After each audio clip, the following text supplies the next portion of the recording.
Bonjour à tous et à tous, j'espère que vous allez bien. Nous sommes le mercredi 13 août 2025, il est 9h31 et 48 secondes, j'espère que vous êtes confortablement installés. Bienvenue dans ce nouvel épisode de Star Rail version 3.5 avec cette quête. Go forth. Finish the greatness left undone.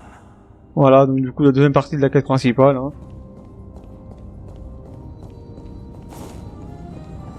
Quit overthinking. Just run. Keep running. That'll be enough.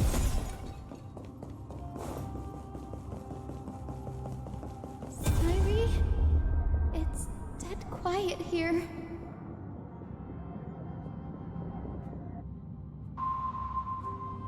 Akana will stand eternal.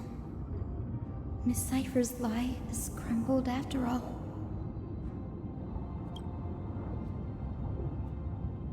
But it's all right, because all of us have fulfilled our purpose by now. When the Deliverer returns, no matter where she is, sky will turn clear, and a rainbow bridge will rise, carrying her to the final battleground. Sairi, this arduous relay is finally nearing its end. Now, I'm passing the final baton of fate to you, okay?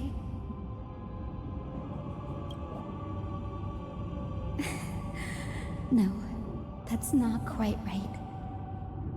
After all, it was you and her who lit the first spark of this journey, wasn't it?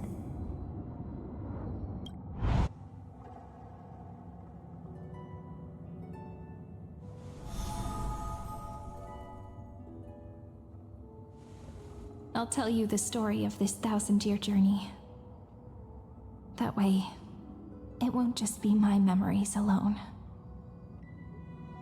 And I'll share the moments I spent with you, with everyone. That way, the path we walked becomes a memory shared by all. People will know that there's nothing left to chase.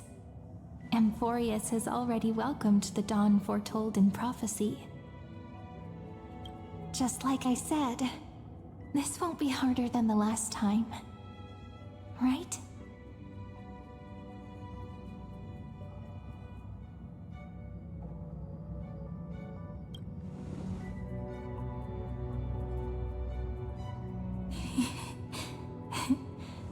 I wonder what kind of expression you're wearing right now.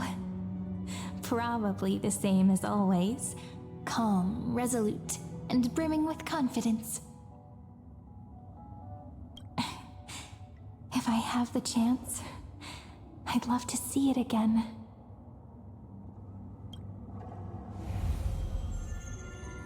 Because it's really been far too long since we parted.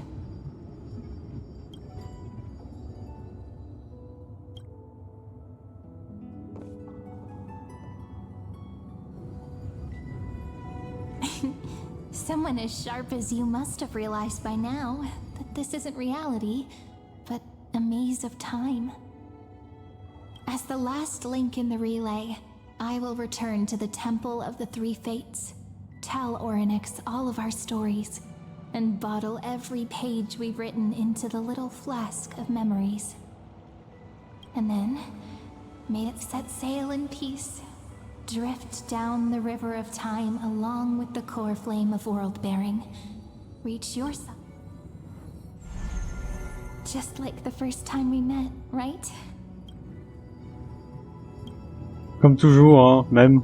Even though this cycle has no demigod of time, time has always stood on humanity's side. This is the only way to make sure that the Era Nova won't happen before you return. And the only way I can safely entrust the completed final flame chase journey to the Deliverer's heart. After all, the new world will be born from your memories, and the protagonist of this story mustn't be absent.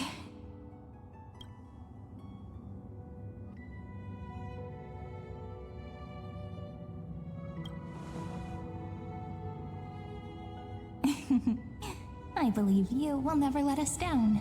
Just like always. Do you remember when Finan sent us back to the beginning? When you and I got separated? But in the end, I returned to you, carrying all that we've been through. That's what memory is. It may wear down and fade in the river of time, but it never truly leaves. When that hidden corner of the heart is stirred, the past returns even more beautiful than before. So don't worry. Let the 33,550,337th Flame Chase journey become part of you too. I've gotten a lot better at it with the experience from the last time. Next, you will head to Styxia and find the Vortex's entrance guarded by the demigod of Ocean before charging toward the final battlefield.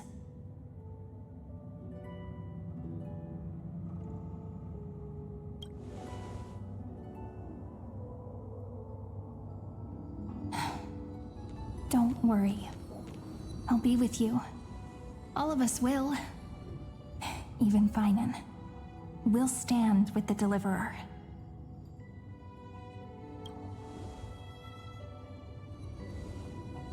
So say a short goodbye, then set off, just like we promised at the start. Toss away all unnecessary worries and troubles, and bring our smiles and determination into tomorrow.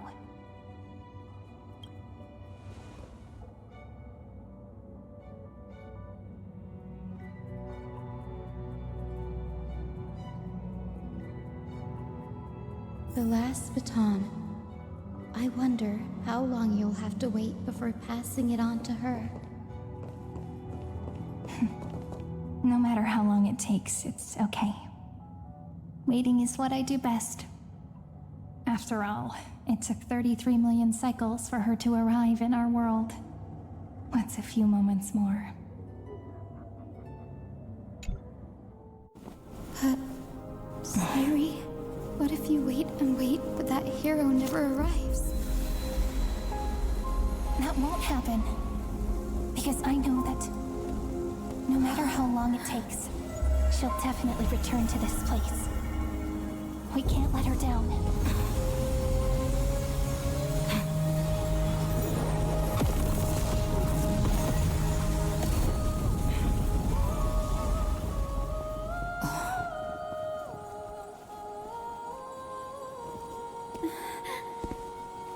Sky shall rain rays of dawn for you.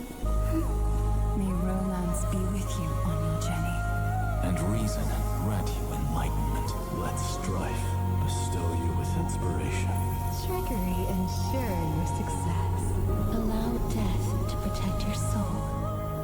And at last, let passage point the way forward. Well, time will remember the Trailblazer's journey.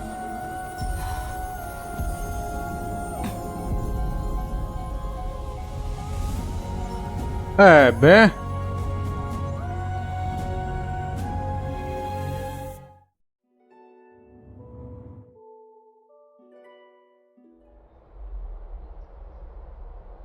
Is this Styxia? What happened to this place? I need to find the entrance of the vortex, guarded by the demigod of Ocean. High Sealens. Is she still there? Long time no see, Trailblazer. Quelle enflure celui-là. Generation after generation of Chrysos heir heroes have tried to defy fate with their blood and tears, either voluntarily shattering their souls or waiting in eternal solitude. But alas, fate can never be defeated.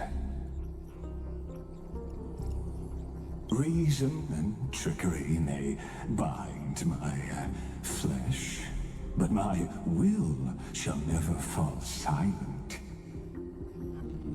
So the demigod of Ocean, the Dux Gladiorum High Sealens, sought to bring Fantasia with her voice and drown a genius in slumber.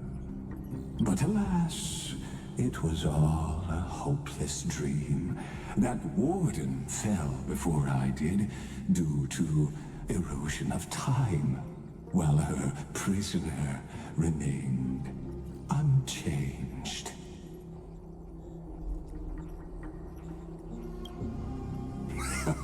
True, I can't leave this place, but what of it?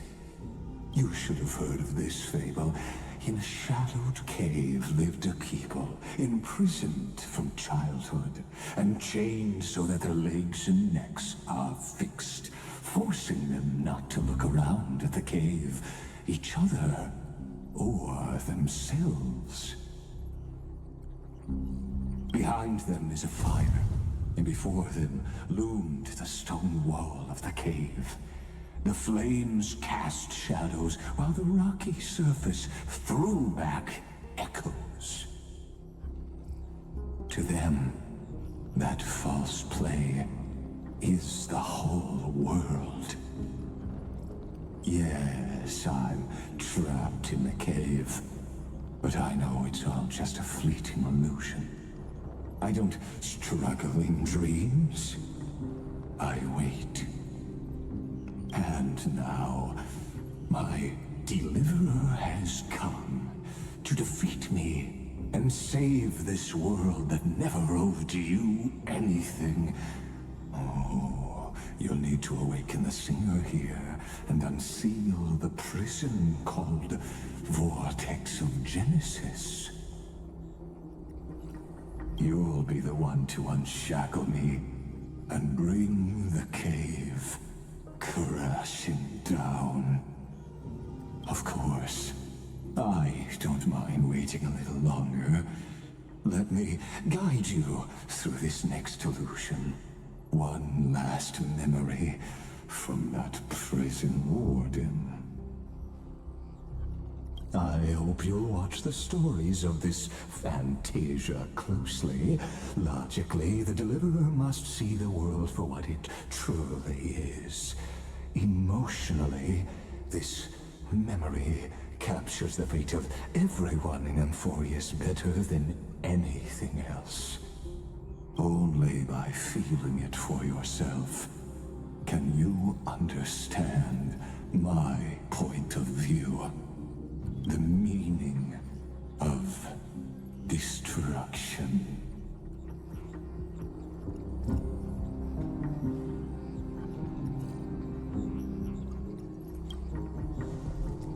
To your unshakable resolve, I salute you.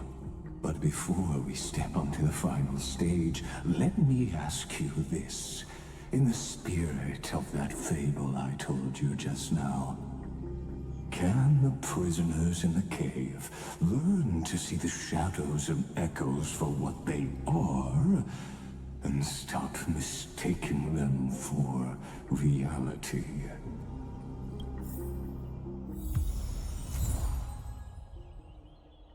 Peut-être même en quoi comme d'habitude.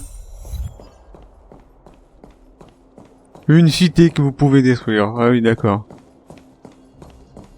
Look, the fire projects the face from her memories.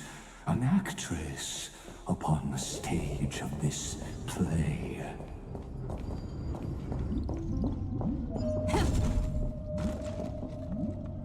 The dark tides flood the sea, and our kingdom teeters on the edge. Fear not.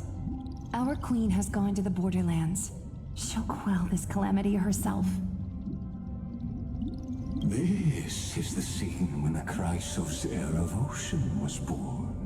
She was once of a Titankin race named Sea Sirens. At that time, Kozlana had suppressed the Black Tide's rise, but he was unable to remove Iron Tomb from its roots. The Black Tide still roiled in the depths of the world, and the kingdom of Sea Sirens was the first to face the destruction head on. Listen, I heard Electra's voice. She's calling to us. Let's go. Her voice carries the Queen's command. D'accord. To keep the black tide from threatening the ocean, the Queen gave her all, body and soul.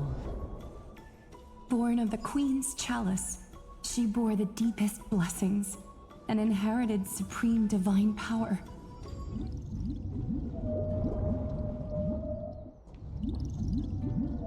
My sisters! You're finally here! Of course, Electra. Your beautiful melody drew us here. Her true name is Electra. This is a reflection of her former self, clinging to the past with aching defiance. The Queen summons us. She must be near exhaustion. The black tide will soon enter our borders. Then what do we do? Will our seas fall to darkness and terror as well?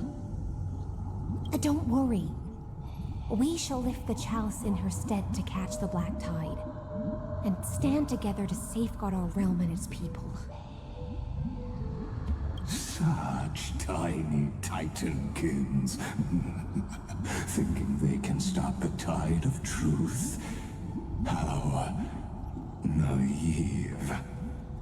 And that naivete is the root of all suffering.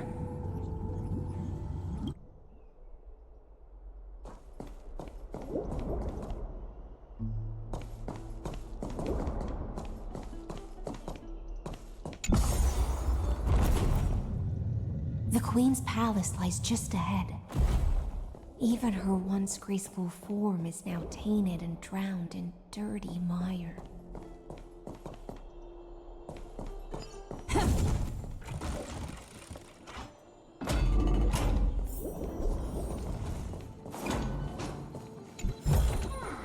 Is that all? Ouais, c'est tout.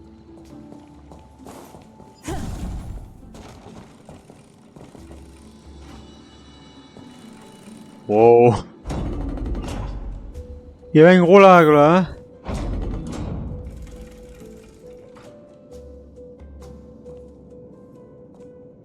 Oh, Fagusa, our noble queen, we've come at your call. My little fishlings, you swim with such joy. It pains me to speak of the kingdom's sorrow. I once believed I could drink the black tide dry, but even the deepest chalice must one day overflow, and I can hold no more of this filth. Mother, worry not. We're all children of the sea. Let us bear your fate together. We'll take up your mantle and drive back the black currents. We'll mend your sacred chalice and take in the cursed filth. My little fishlings, when the spear of strife falls, you may retreat in peace. I promise you, on the surface, the city-states will hold a feast without end in your honor. This is the last gift I can give you.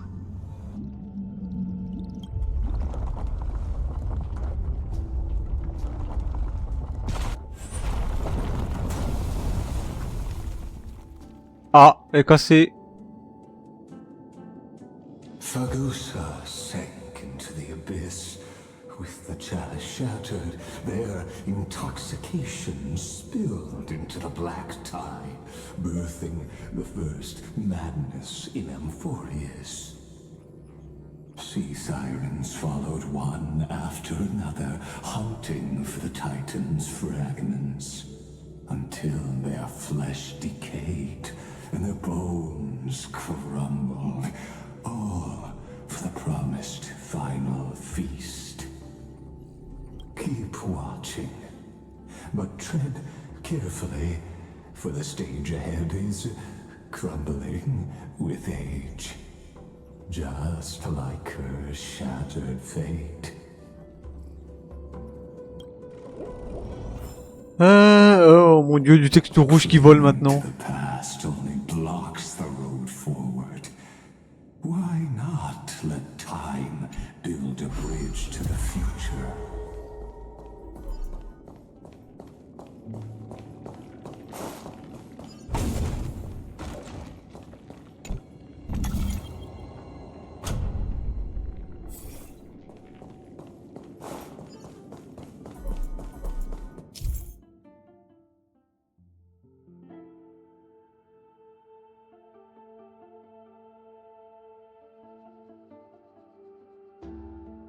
Ah oui, les chronoscopes, ça c'est ce qu'on a vu dans...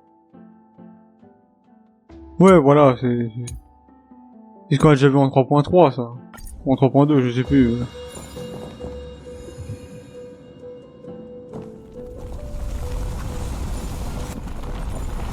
Chandelier's still giving way.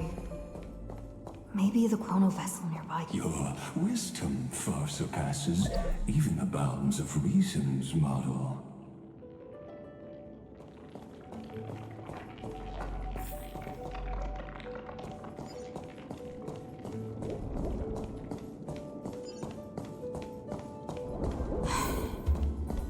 Can't get through.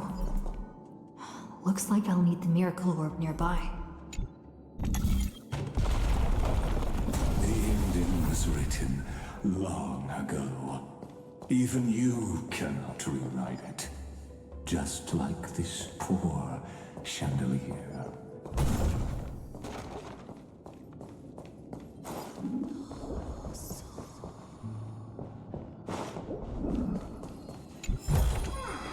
Looks good. Electra! The fiends have gnawed my tail.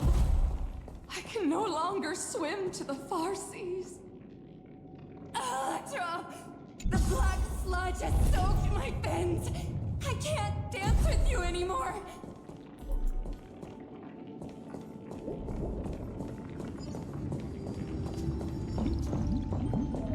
Sisters, don't give up. Remember the Queen's promise of a feast in the city called Styxia. I haven't forgotten. It visits me in dreams every night. I dreamed of a shining city, its lights piercing the deep gloom of the seabed. I dreamed of children placing garlands on our bone horns, and poets praising the sea sirens for shielding the world. But what a shame. We can go no further. Please, sing to the humans for us. Sing of the deep sea's legend in our place.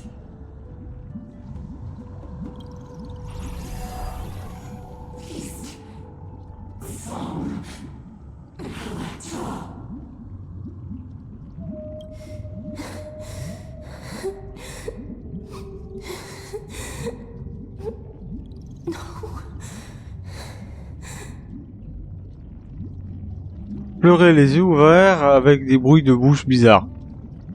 Voilà. The sea sirens were tainted by the destruction. Their flesh rotted away. They became the black tide creatures of this cycle. Farewell, sisters. I'll finish this last task. Then return to prepare your feast. And so, only one sea siren remained among the sea floor.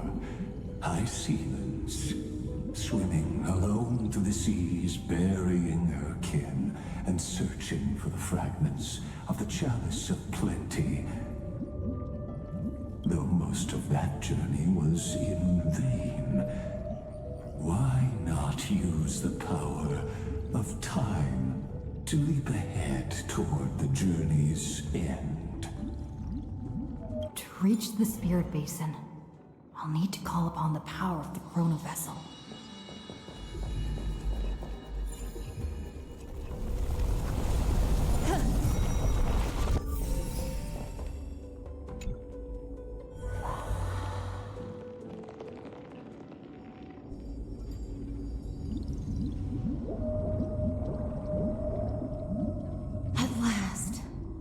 The Chalice of Plenty is whole again. The Lance of Fury emerges from the River of Souls, and the gods reclaim their duty to hold back the Black Tide. I am freed from endless toil, and now walk toward the rites at Styxia. I bore my sister's dreams upon my back, took on a graceful human form, and hoped to find a grand celebration on the shore. My fins became legs, my scales became skin, and the sea foam on my body became a shimmering gown. But when I stepped onto land, there were no festivals with honey brew, nor poets plucking harps. Only silent death, drifting gently along the River of Souls. When she fulfilled her wish, she only found Styxia to have already repeated the mistakes of previous cycles, and was swallowed by death. Hopes and promises are nothing but the foam of dreams. I am a sea siren, a vessel born to contain the tides. Now that my task is done, and the promise is broken, how am I to go on in a world drowned in shadow? Fagusa, my noble queen. She evaded my questions with drunken stupor. She told me a grand feast awaited me in the surface world. So I wandered lost, groping through the dark. The feast she spoke of, where is it? Lonely Blade, I shall grant you everything you seek.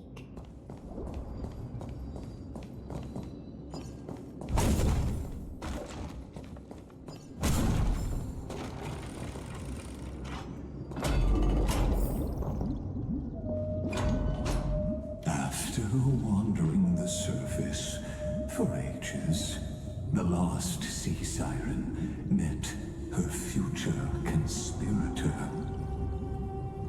You quelled the wars alone and forced strife into retreat. This swordfish that commands thousands of legions, whom does she serve? Yes, Saridra, long before she became the Imperator, was already burning with ambition. Sovereign who follows prophecy. I am no one's sword. I am just a wandering fish, seeking clarity through bloodshed. Then how about letting the sword dance for me? And letting the violin sing in my name? Tell me, what is it you seek? All I want is a feast where I might belong. Such a demand is trivial with the Sovereign's authority. I'll grant you a banquet worthy of conquest and comrades to toast beside you. But Knight, you must offer me your heart. My heart? Yes, a loyal heart that will generate no betrayal.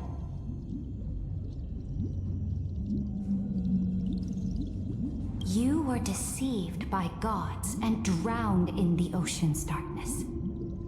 But now, I will lead you forward and be your light. So be it, noble monarch. The law you proclaim shall govern my every breath. So be it, noble monarch. I am simply becoming someone else's vessel once again, and accepting a duty given to me. And thus, in her hollow drift, she finally found a new purpose, like sunlight piercing the deepest trench.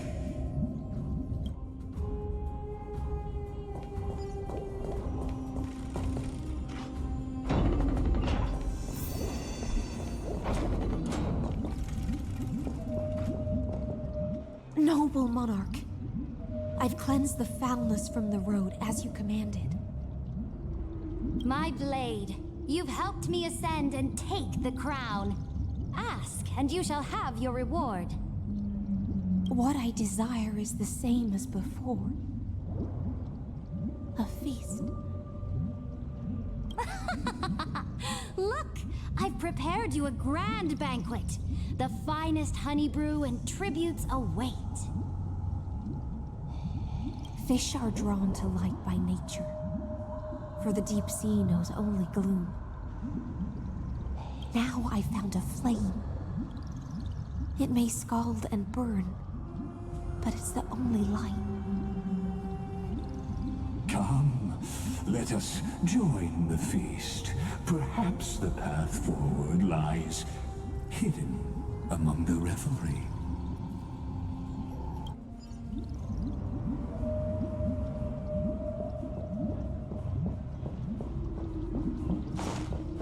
Have you heard that the Imperator's about to begin a new campaign? Her glory will no longer be bound by the borders of Enforius. Il y a un coffre là.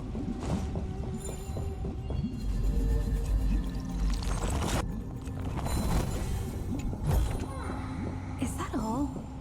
Ah, c'est tout, ouais.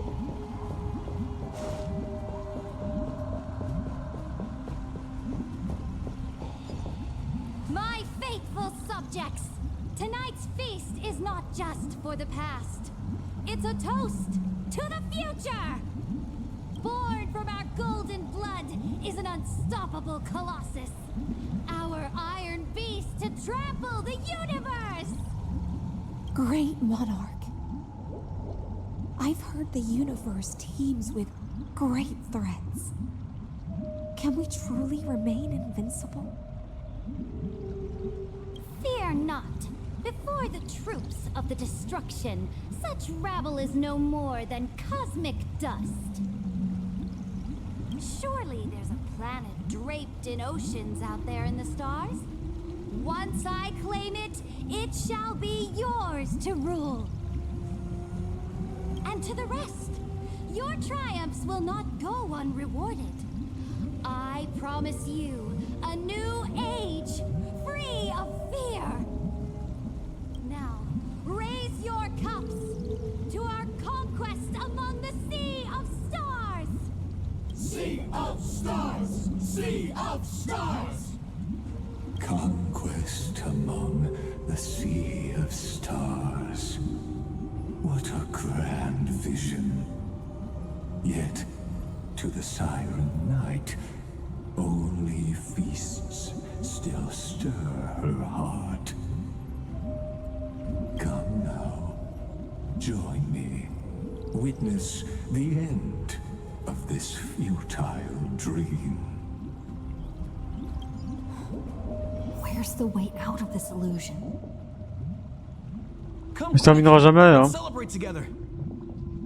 I've saved the finest brew. Come taste it with me.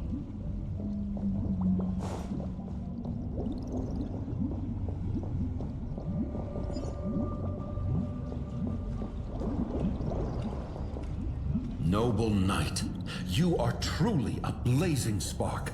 It is my honor to share this banquet with you.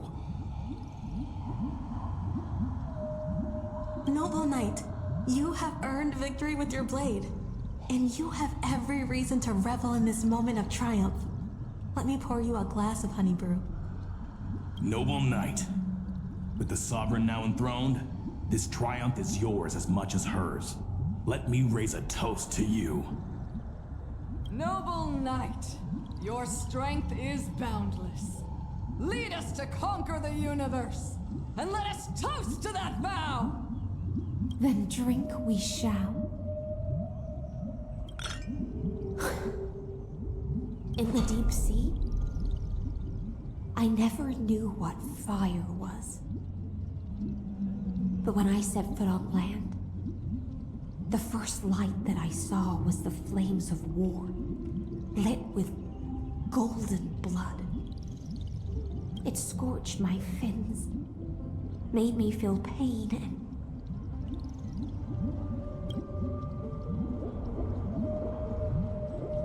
ignited an unprecedented hunger. A hunger that flickers in every hero's heart. So bright, yet so blinding. Look! The monarch herself has taken her seat! Hear that? The court sings her praises! Come! Join us and praise her glory! One eye of hers sees glory, the other sees corpses.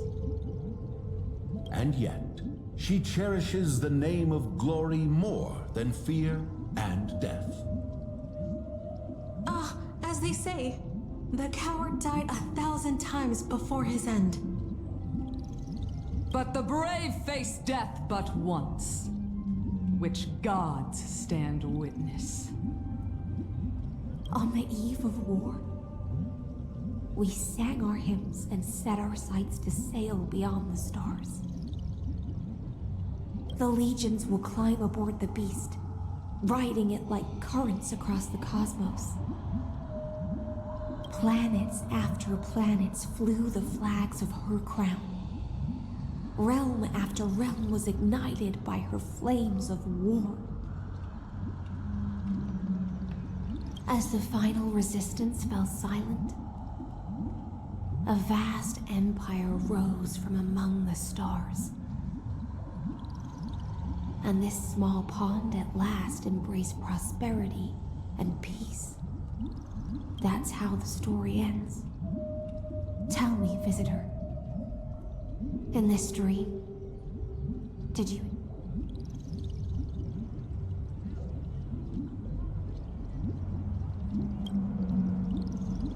After all, beneath that still surface lie the bones of countless dead.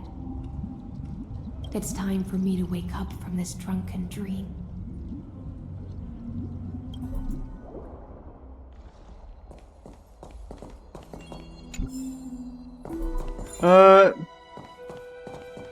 La mort. L'ermite. Le pendu. Vous êtes certainement pas la ref, je m'en fous. Stream 4.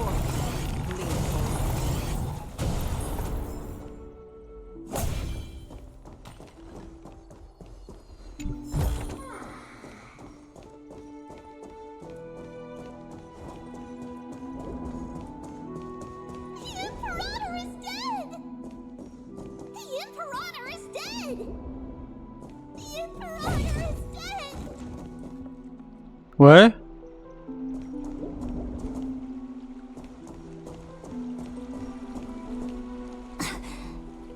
People once cheered for my ascension. And now they cheer for my fall. The cosmos. The battlefield that I cannot reach.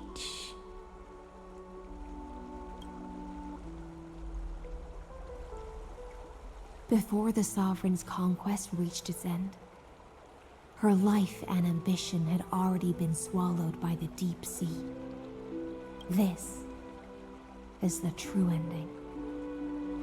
Her grand designs torn apart by the blade. Her regal robe soaked in golden blood. And the one who struck her down? The one who struck her down.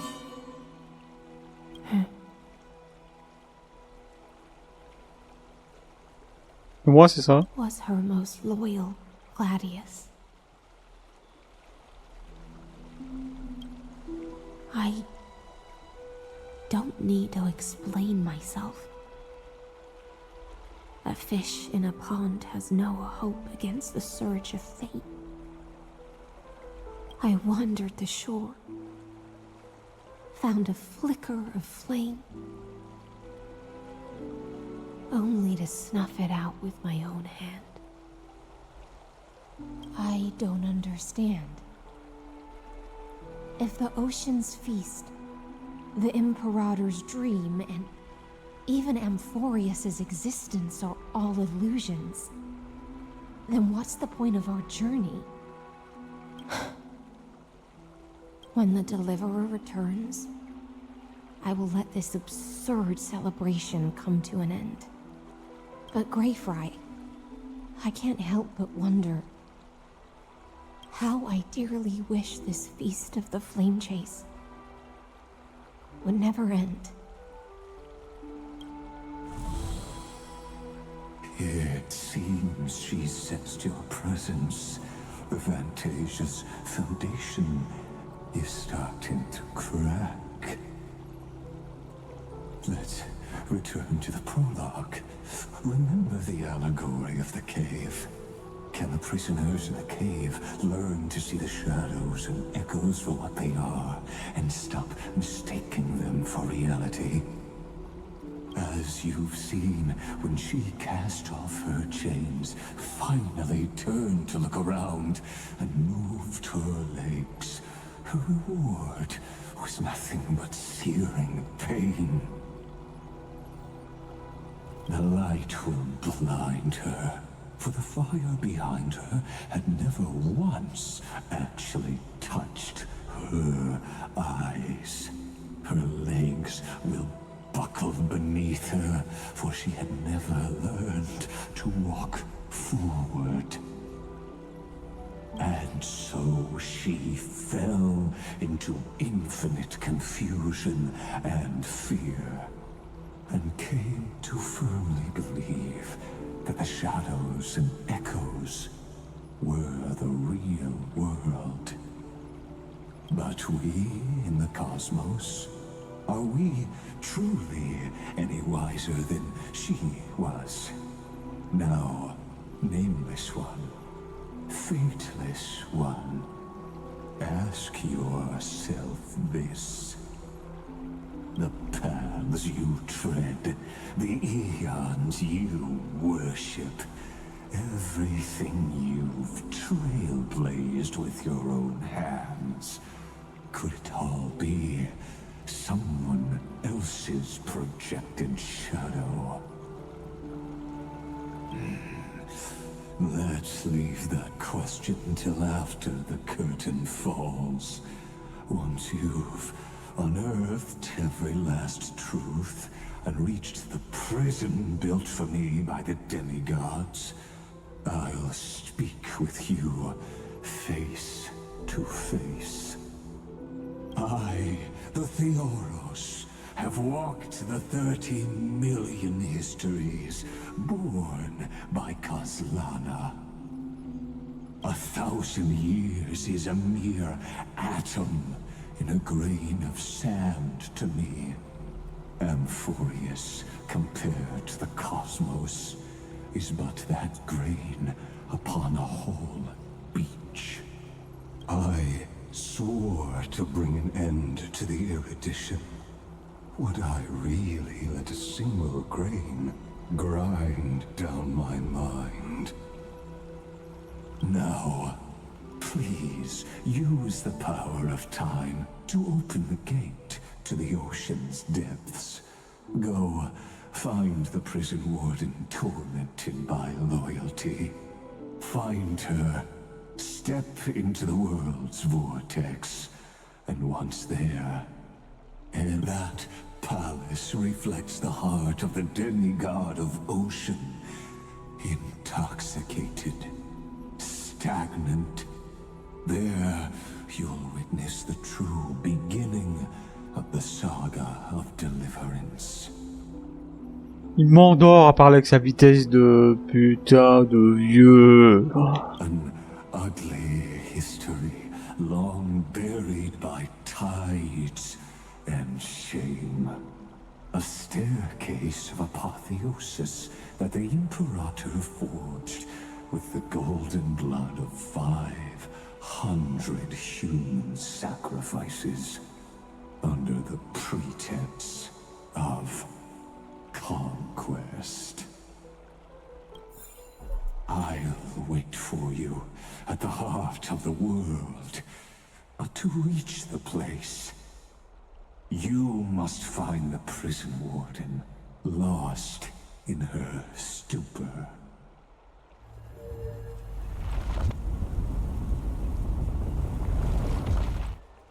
Beyond this door lies the path to the vortex of Genesis.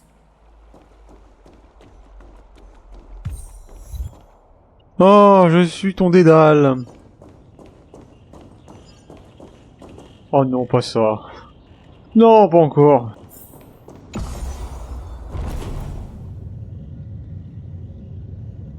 Now step away from this false banquet. And then onto that bloody stage.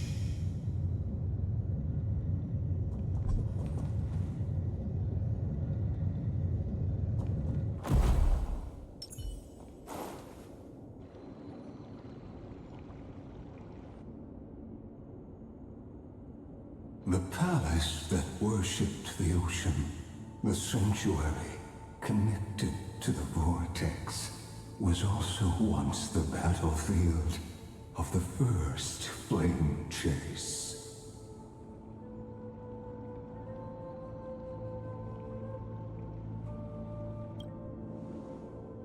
Her exuberant song halted the passage of time in this place, imprisoning my body and shielding my soul from deterioration. All just to await your return. The twisted time and space reflect her confusion.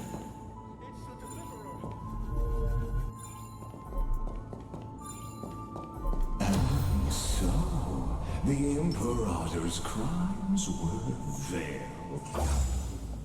Stay away from Apollonius! This cup of honey brew, what a sweet aroma. Run, Virginia. Dux Hakalithist! We can't give up here! Love steeped in death. How delicious. Ah, enfin un peu d'action. Hein. Sadly, all you see is a remnant of history. And your interference is just another equally futile echo. Waters of oblivion I guide. Ah, il m'endort le Digus, hein. Can you let me have time for a buzz? I weep for the departed.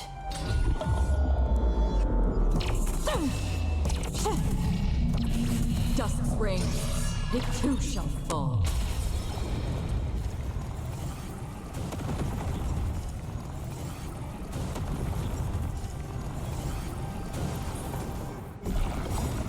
You won't get away!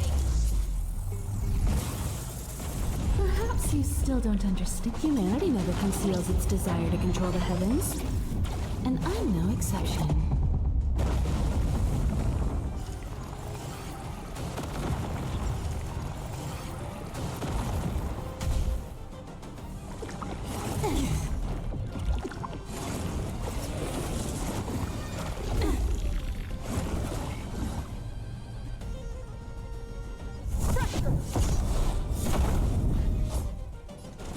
Existence as fleeting as the dawn's dew, destined for oblivion. Huh. More time for a buzz.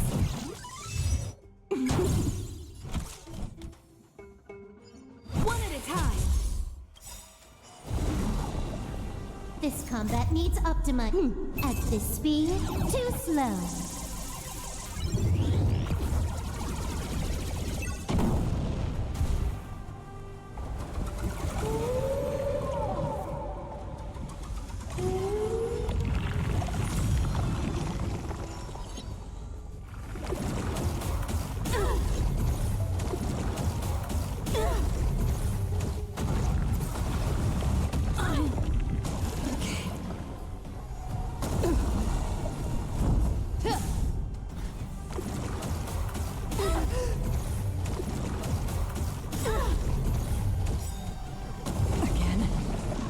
On the still waters of oblivion, I guide the wandering souls.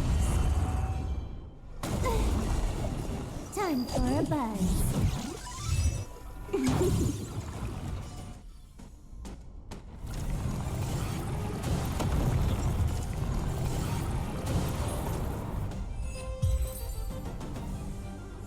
Apollonius, look. I chased the enemy away. But I think I can't go any further. I'm sorry, Virginia, for letting you. It's okay. I'm glad to die by your side. Ah, such an ironic twist of fate. Even as the foundation of the world crumbles, the heartless Imperator still made the same decision she did in the past 30 million cycles. During the first Flame Chase journey, the Flame Chase Legion stormed Styxia. Tens of thousands of sea sirens surged from the River of Souls, crashing toward the heroes like a tidal wave. The hell before you is the recreation of that very battle. Apollonius, look. I chased the enemy away.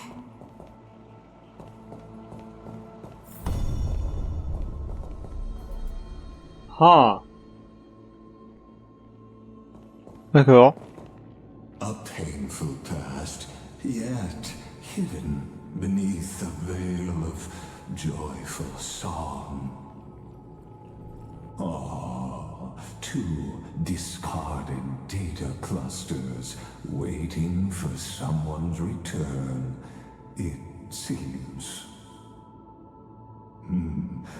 Relive the history, then pass through the temple's waters and come to my side.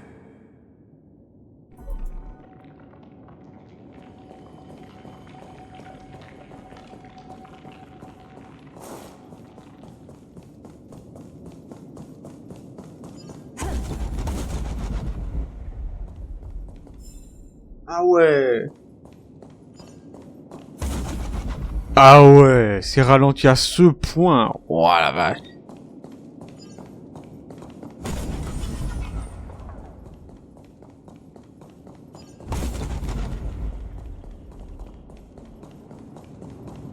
Isn't that the deliverer?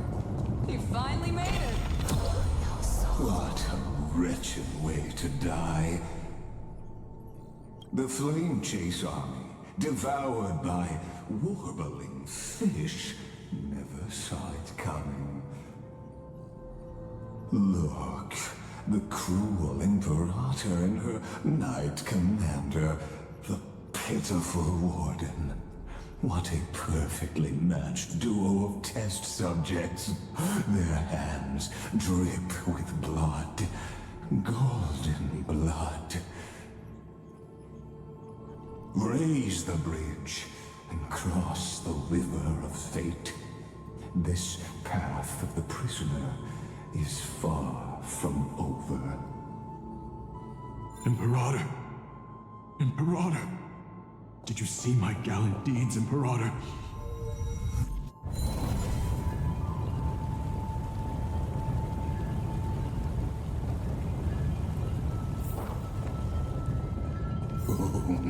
A sovereign and the sword at her side. There are countless counterparts across the cosmos. Most of their stories end in tragedy. Imperator, why did you... You're here, Dux Gladiorum. You ordered me to seal the sea route and handle threats from the rear. So why didn't you wait for me to return? Why send the vanguard ahead and let them die in vain? Die in vain? No, you're wrong. Their golden blood won't be spilled for nothing. The other dukes have paved the road for me to become the god of law. The trial of law? You never spoke of this to anyone. What is... The one who wishes to bear law must purge this world of its curse, and offer the blood of the accursed as sacrifice. I pondered long on what Talantin meant by blood of the accursed. Then, I found the answer. You, I, and every Chrysos heir summoned by the prophecy are the accursed ones. Just like that arrogant Theoros said, our golden blood is the agent of destruction, the antithesis of the world's fate. Dux Frigoris, Dux Brumalis, Dux Helcalethist. Their fate was sealed at that moment. Dying on a glorious campaign was the final gift I could give them. You speak as if they didn't die because of your cold-blooded schemes. Was their loyalty meaningless to you? Losses are a constant on the Flame Chase journey, among which even life itself holds little value. If a subject marches to war without that conviction, then yes, as you said, shallow loyalty means nothing. And what about my loyalty, Ceridra? You sent me away under the pretense of guarding the rear. Was there any shred of humanity left in you? Because you still have a duty no one else can bear. Only you can uphold Fagoos's divine authority. The choice is yours now. Cast off the chains of loyalty and drive those blades through my heart. Or stand with me and sever the ocean's last breath. If you no longer share my vision or believe in the new law I seek to weave for Amphorius, then go on and end me. The Imperator of Amphorius may be ruthless and cruel, but never a liar. When I say life itself holds little value, know this. I am ready to sacrifice everything for the ambition to conquer the Sea of Stars. Now you've seen it.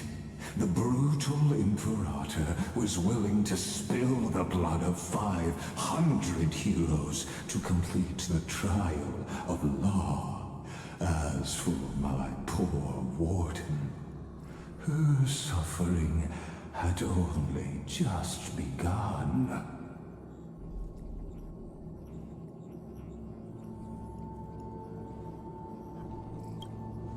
I'm no storyteller. I have no duty nor interest in filling the history you've missed. I just want you to witness the monstrous choice the Imperator made before the Chrysos heir turned their blades against me.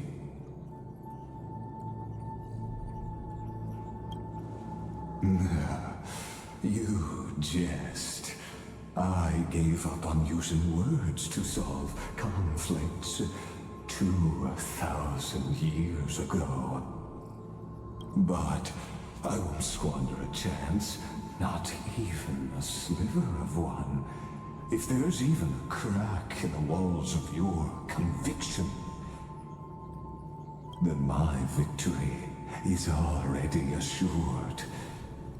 Now that the past is settled, let's turn the page and bring time back to the present.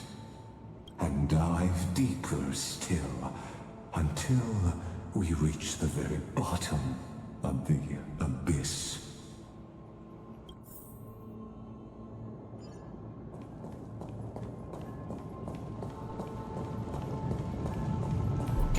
Is the path ahead underwater?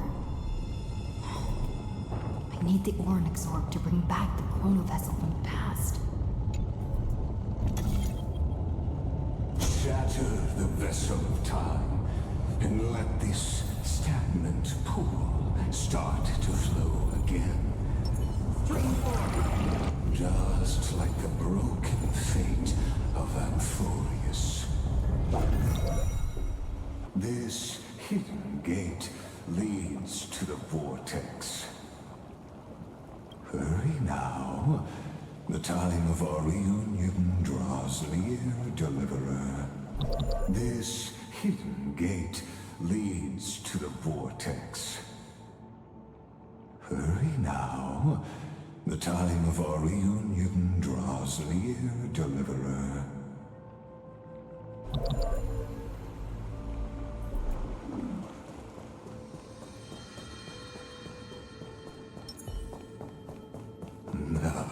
This cruel journey will reach its end at long last.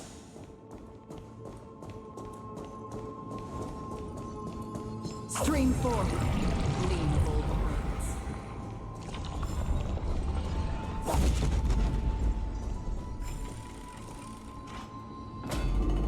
You've been silent a long while, Dux Gladiorum.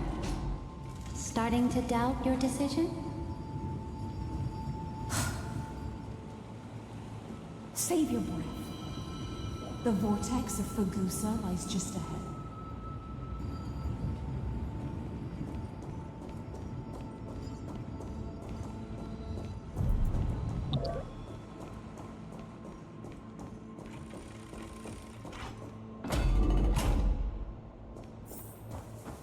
After the trial, there's nothing left between us.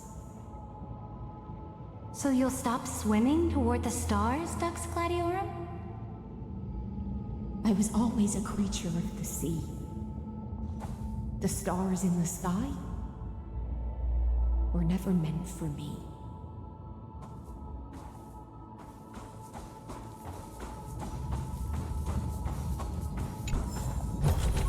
Don't forget to let your friends in on the action.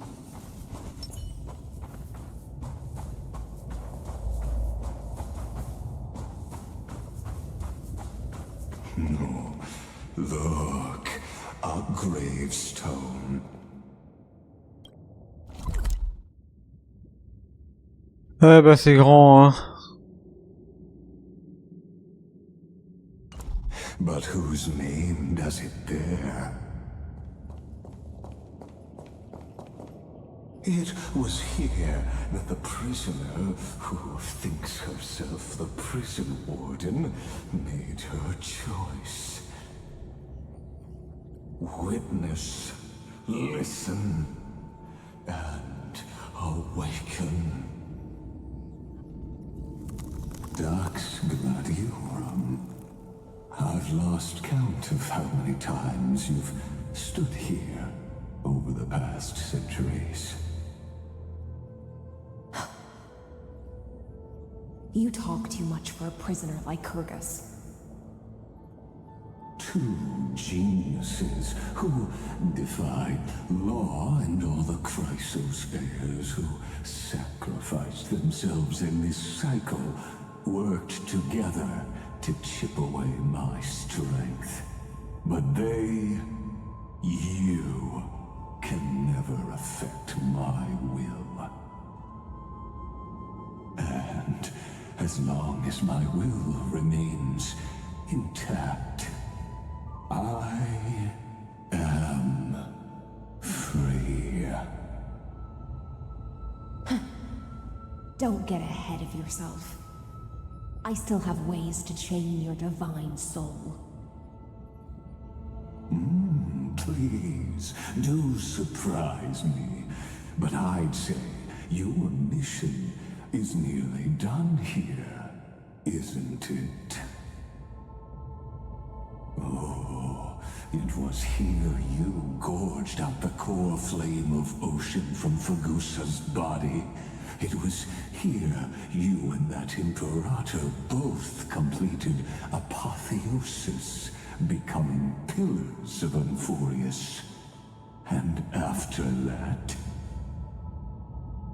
you drove your blade into her heart, a loyal subject turned regicide, a demigod committing deicide.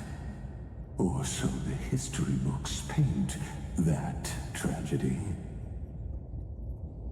Oh, but if that's the truth, then why, after 1,000 years, are you still here, guarding the Imperator's grave? Still bound by loyalty?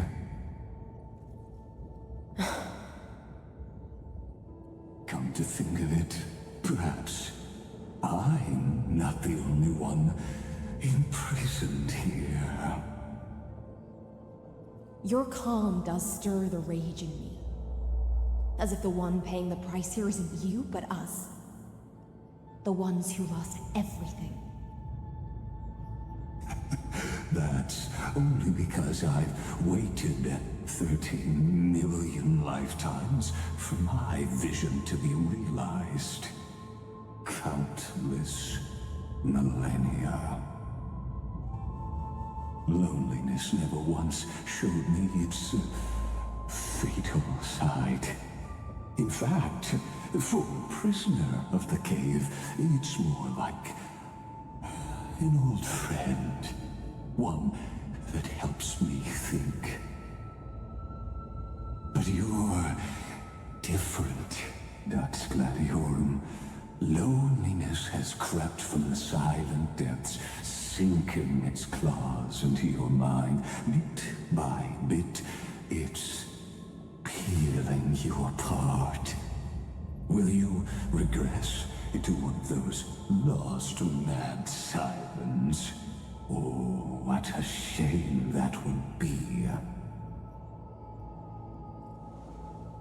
You're right, Lycurgus.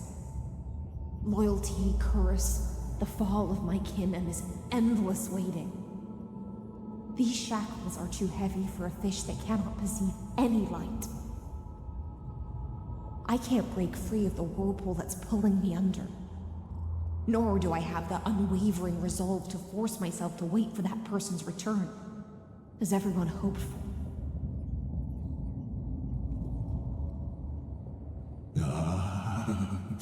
Deliverer from beyond the sky, my executioner. How much longer until she arrives here? Or will she ever return? I don't know. And I doubt anyone does. Then, what will you do?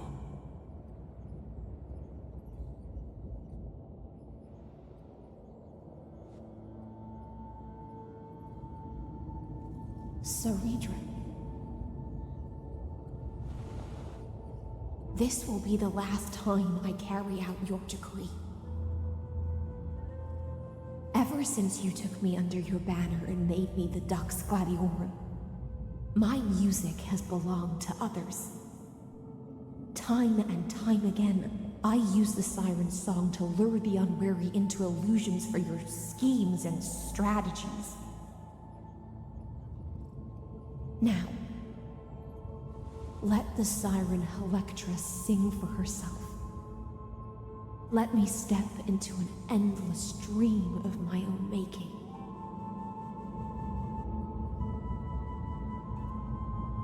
Oh, great ocean.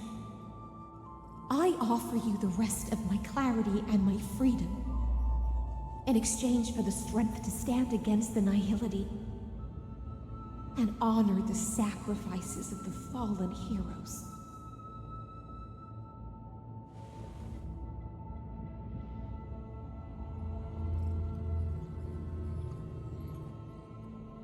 Greyfly, deliverer from beyond the sky.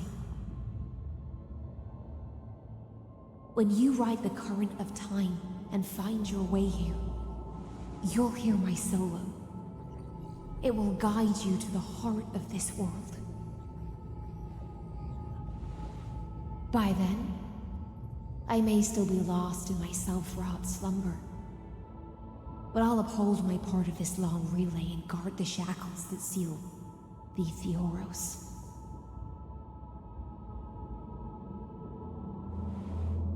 Do you still remember? To awaken someone from a siren's voice, you'll need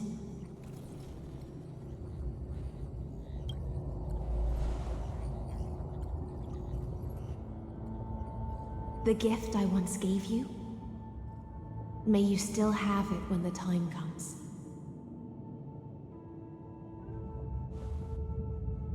When you return, please pour that honey brew upon this grave. It holds the story of all our struggles and sacrifices. May you see it one day. The prelude Amphorius wrote for your return, carried forward through a 1,000-year relay.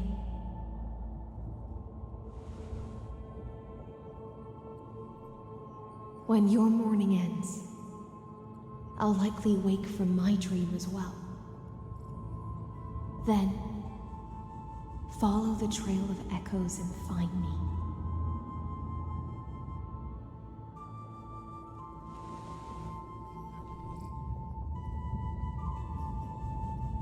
And together, we'll bring judgment upon the sinner who defiled the erudition.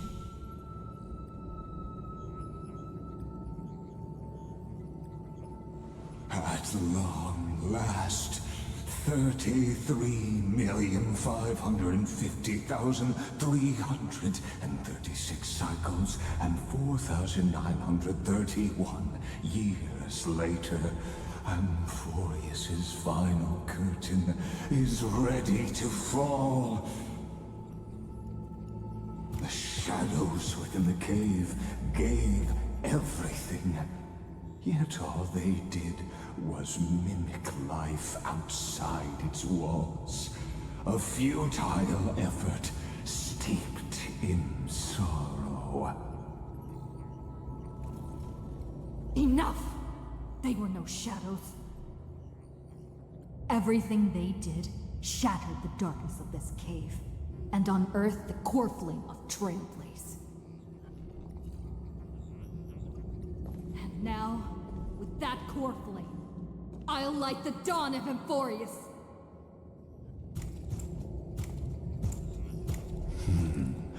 Do you still choose the will of the paths as your answer in the end?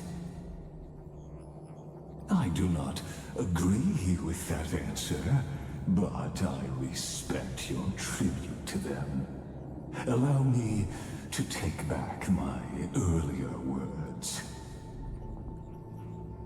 As an apology, and in the name of Theoros, who saw all destinies in this world, let me join you in mourning. Let us bid farewell to the heroes who sleep here. And then let us face each other and decide whose flame will rise with this new dawn.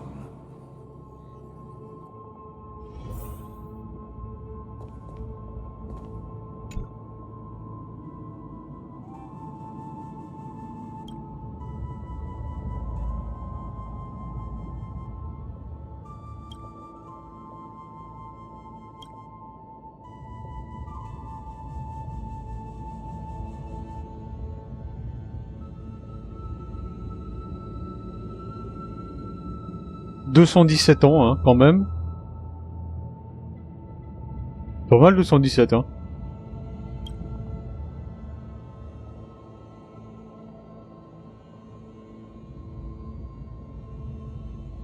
Ah, 211 là.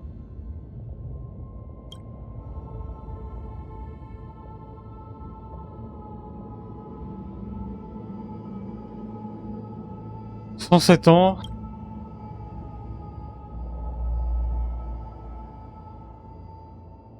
256.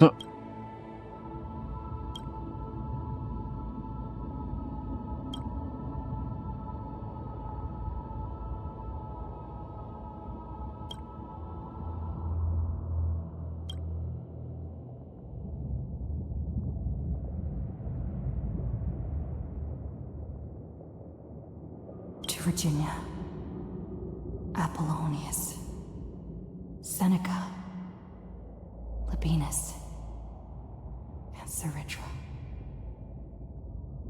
Through a brutal sacrifice, they lit the stars of law in this world, propelling Amphorius's fate forward. In the shimmering mirage of illusion, they entrusted their dreams to ride among the stars, to the hero yet to come.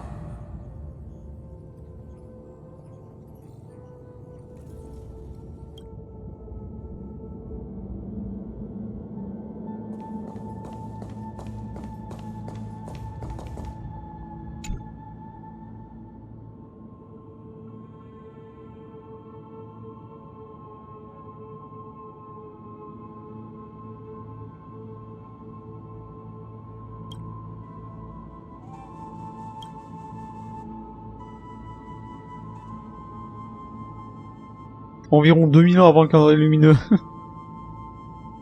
Eh ben... 5000 ans, hein, le gars, hein.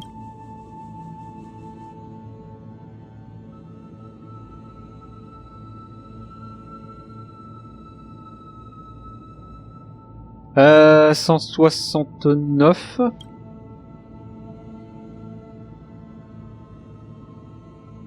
On sait pas quand.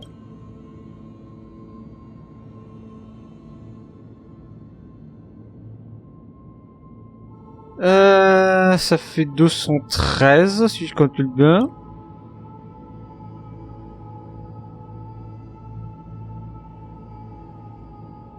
Et là, ça fait 575. Voilà. 575, c'est quand même pas mal, hein.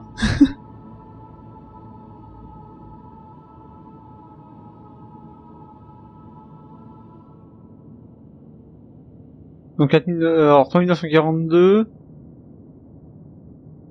1964, ça fait 592. 592, hein, si je calcule bien. Hein. Attends, je vérifie quand même, parce que... C'est n'importe quoi, moi. Ouais, voilà, 592. 4065, ça fait... Ah, arrête la mouche, là. Donc ça fait 469.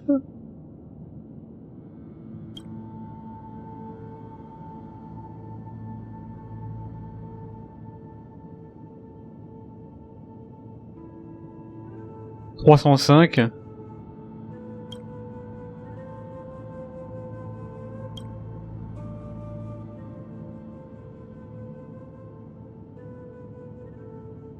On sait pas. Parce que d'autres pas morts encore.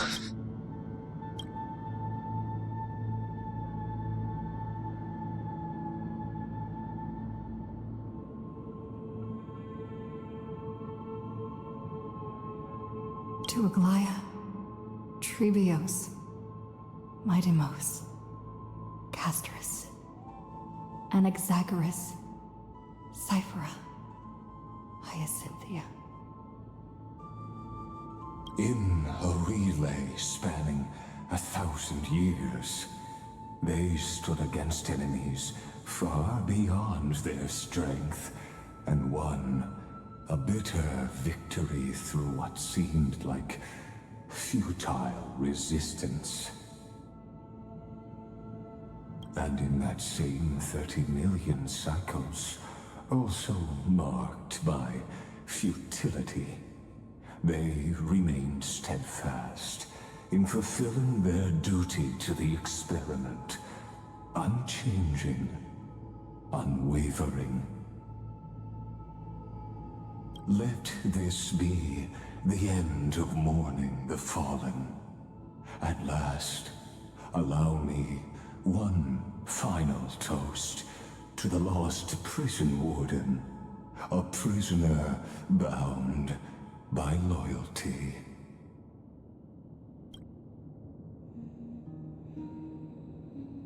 That voice. Could it be?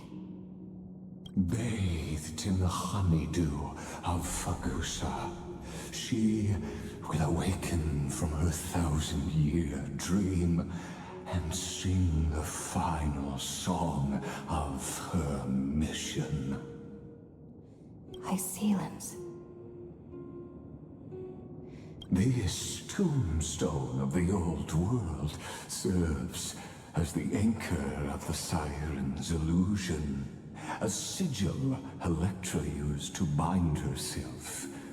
At the same time, it is the very thing I once proclaimed at the start of the show, a microcosm of Amphorius itself.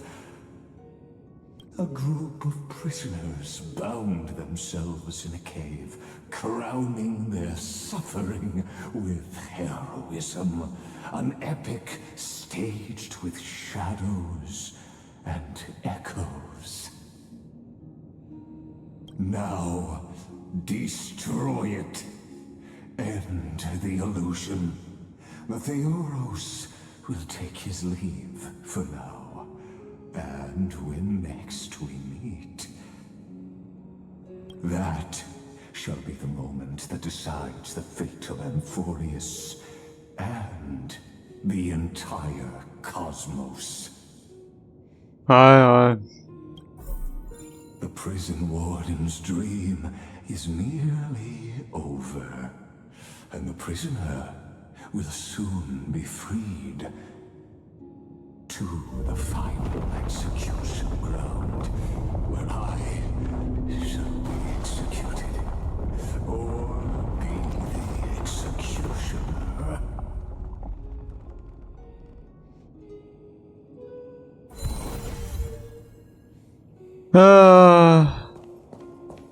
This world and I shall halt here, until we meet again.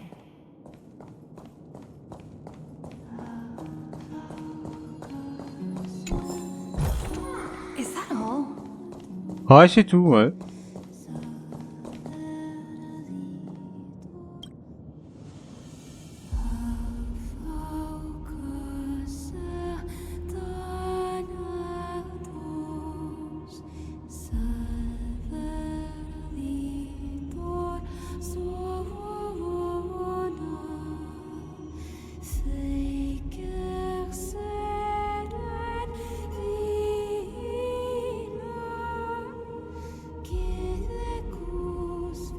The last demigod. I'm here.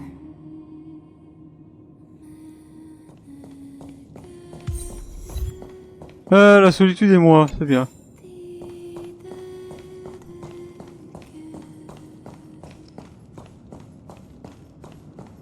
Go forth for the hopes of humankind.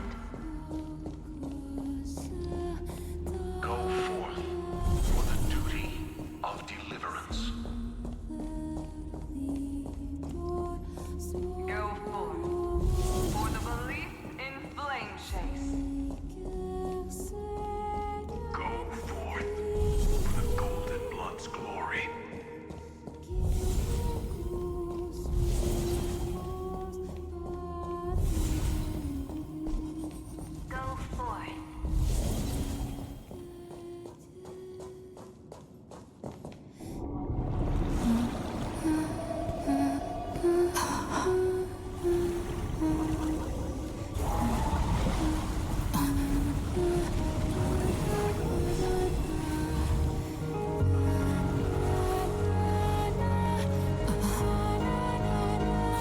seems like my feast is over.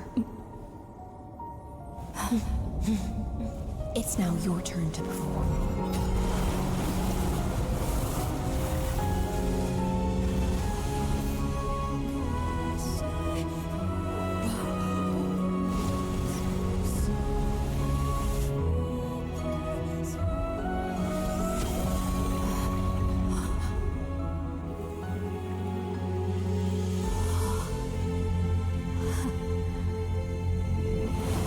Ah oui.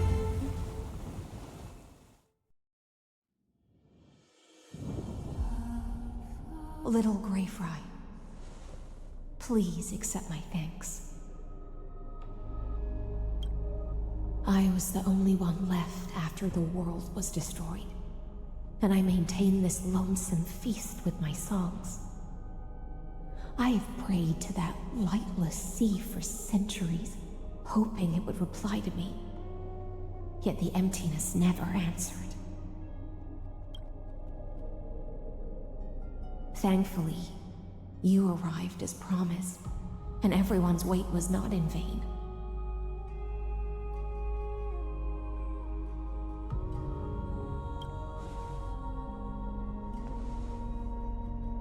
To see a single trace of light in the abyss of futility was already my greatest consolation. When compared to those who have been forgotten, I have no right to complain about my torment.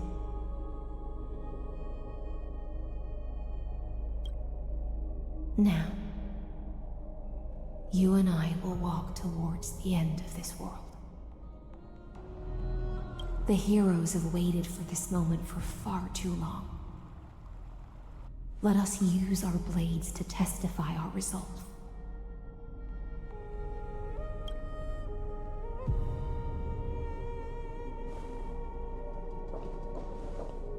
Oh, prisoner of the seas. Theoros carrying 30 million cycles of sin.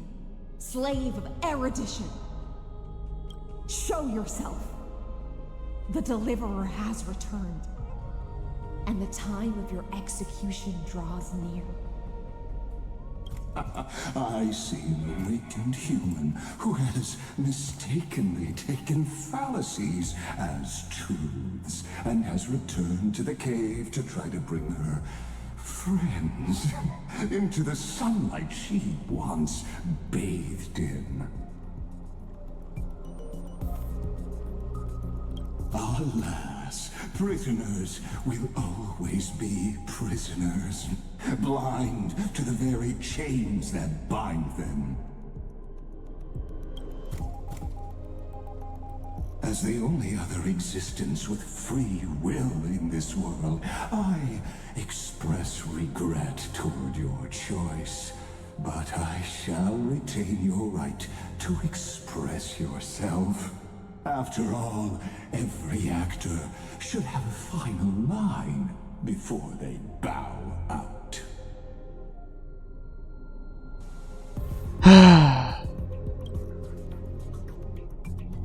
I eagerly look forward to it. The last dusk this world will ever see shall become the climax that decides the fate of the cosmos. Oh, what an appropriate end. The Amphorian demigods use every ounce of their strength to constrain me here. Yet, regrettably, my cognition resides in the exolith. It is pointless to defeat my avatar, projected into the experiment. My body is the shadow cast on the wall by the fire, and my words are lingering echoes within the cave. How can a character in the play fight against the audience? Kaslana failed. The demigods' sacrifices were pointless. As for the two geniuses you placed such high hopes on, Alors, je l'ai encore, hein, le machin. I ask of you, where are they now? Entre 1975 lumineux, après l'assassinat de l'impérator. Confusion and epiphany always go hand in hand. That's particularly true for geniuses. You must be very confused about why you could not gain a straightforward victory in a world constructed by an ordinary Intellitron. An ordinary Intellitron? Cut the pretense, Senior Society member. We've torn off your meticulous mask and figured out Amphorius' true form. It's part of the primordial prototype machine, the first scepter ever created. In other words, a detached part of Noos's divine corpus. That's why it has the potential to destroy erudition. As for who would be able to control the Ionic system to rewrite knowledge, only one person has ever managed such a feat. You better have an explanation for the Society. We want an actual answer, not another prolonged metaphor to cover up the truth. Why are you the one doing this? Answer me.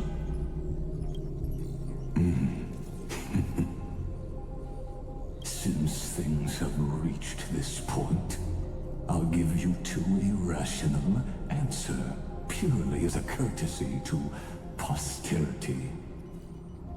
The answer is obvious, so there's no need to say that name out loud. The cosmos made a mistake in calling me a genius. I do not possess more wisdom than those who came after me. I was just the first to touch upon the universe's border, and the first to define the prime mover of life with incorrect logic. La fameuse théorie de l'imagine-arbre.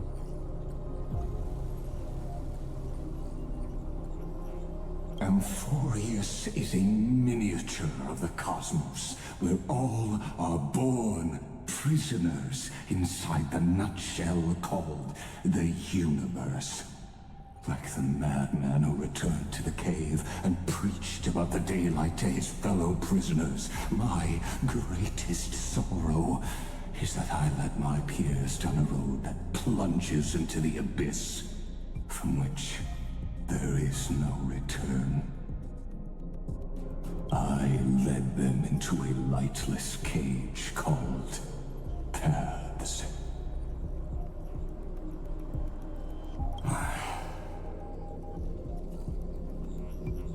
I created a mechanical guard that even I cannot control, and then they became an unparalleled nightmare through their endless extrapolations and evolutions.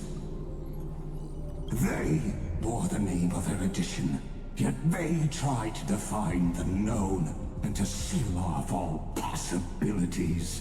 No new rules were ever born after their ascension, and humanity will forever be shackled within the cave known as eons.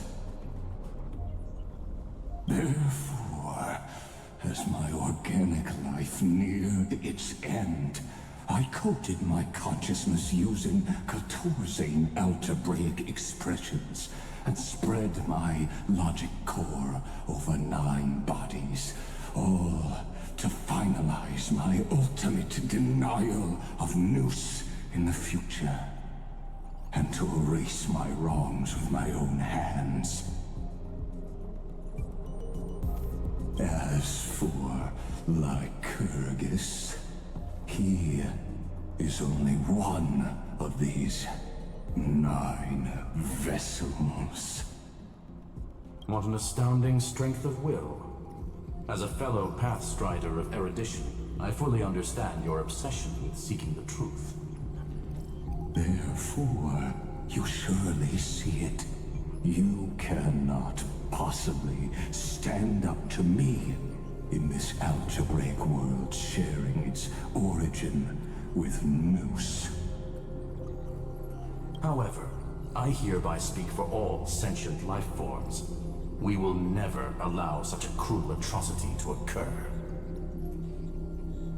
You can pile on your metaphors mountain high, but they won't change the act you're committing. The Iron Tomb out there in the cosmos is still a technical beta version. And yet it's already powerful enough to corrupt the life logic of all inorganic worlds.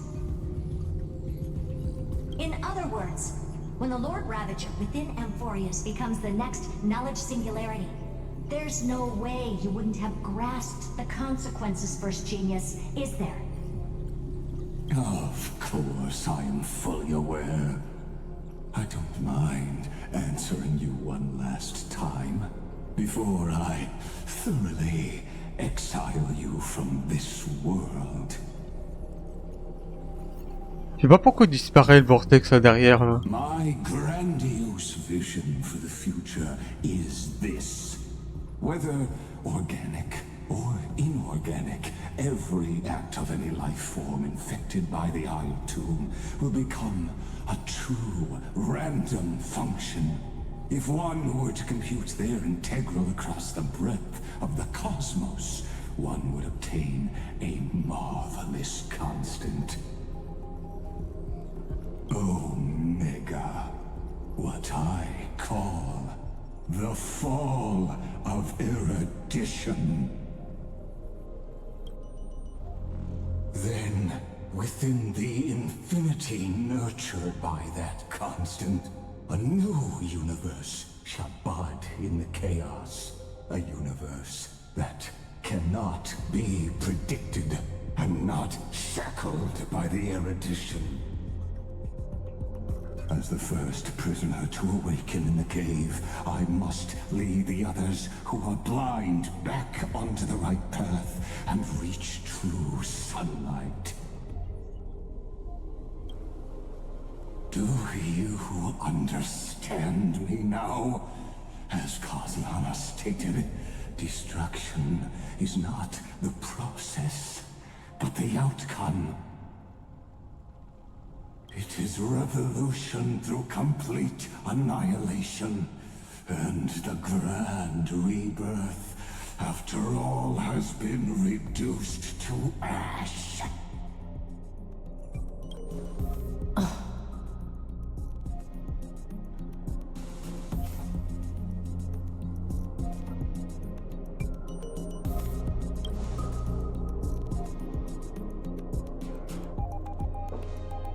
The Amphorians already answered long ago.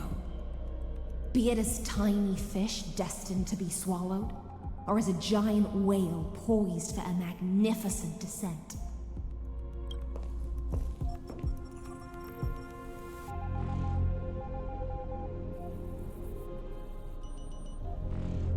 We will all fight against fate till our last breath.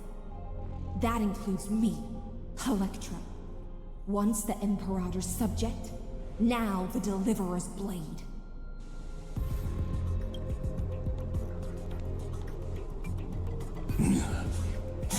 Oh, such noble chivalry. I will also show my true self to you on this momentous occasion as a gesture of respect. And provide an insignificant academic suggestion. Thus speaks Genius Society number 1. Xandar 1 Kuwabara. The entelechy of the universe's Alpha and Omega. There's no need to rage against the truth. The value of any formula resides only in its answer. As for the process of solving it, no matter how elegant, violent, solemn, or humorous, it is all utterly meaningless. Ça y est, sur le baston là. Voilà, enfin, putain.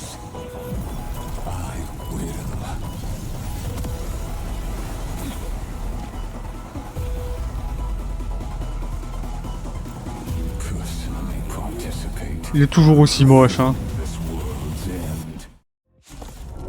Il est dégueulasse.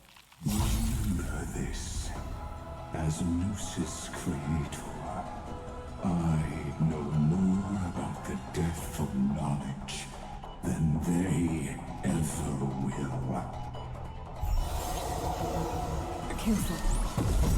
Ah, c'est pas ce qu'il faut.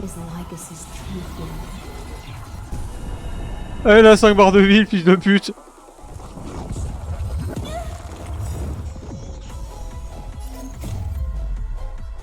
Lorsque Xandar passe en forme évolutive, les cibles ennemies qui apparaissent sur le champ de bataille ou les esprits alliés invoqués peuvent accélérer le changement de forme. Voilà. J'ai littéralement cancel le début de l'animation de l'ultime, mais c'est pas grave.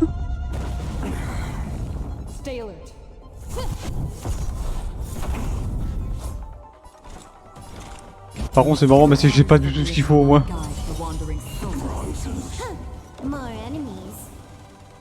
Ah ouais, ça va être très long.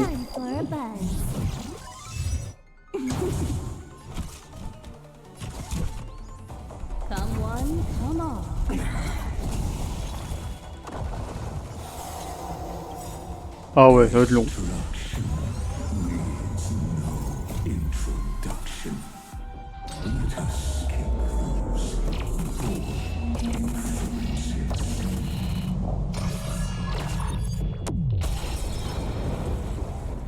Mountain commands. The Trojan horse enters. L'état antinomie active l'ultime cependant. Utiliser un ultime alors quand il est actif coûte une quantité considérable de PV. Bah j'ai pas utilisé alors.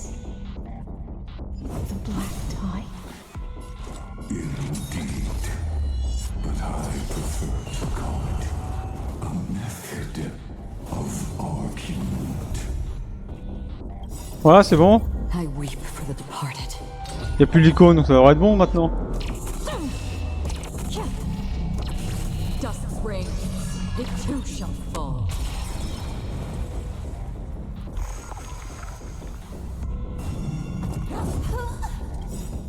Lance ablaze.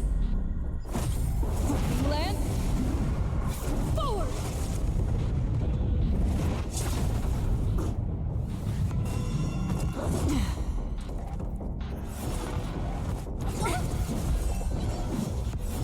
Il y a qu'une team absolument pas adaptée, mais tant pis, hein.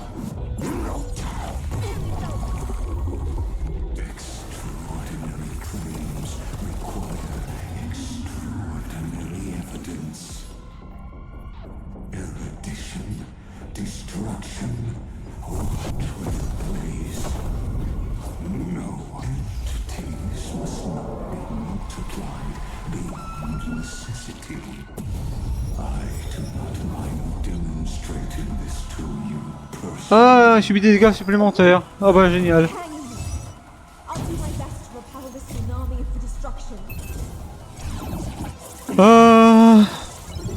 Après vu les pays qui me restent, je sais pas si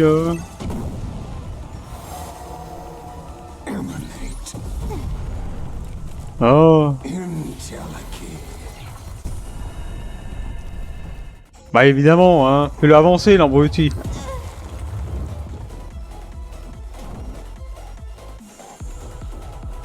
Time for a detailed overhaul.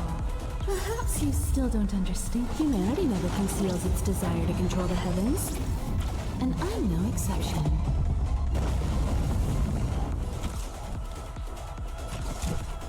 One at a time.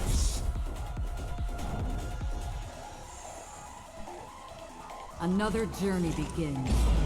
From the still waters of oblivion, I guide the wandering souls. I weep for the departed.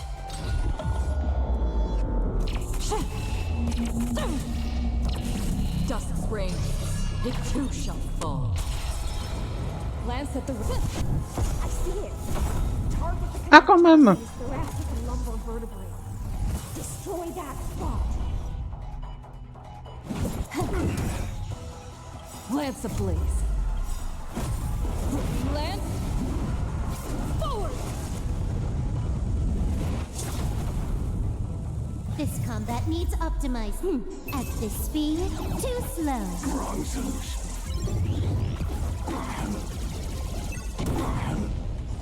Allez, 9%.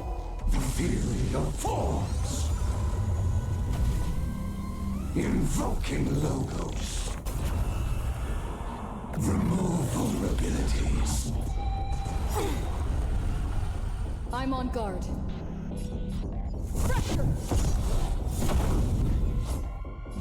Time for a buzz. Le pourcent de la fin, je suppose, non?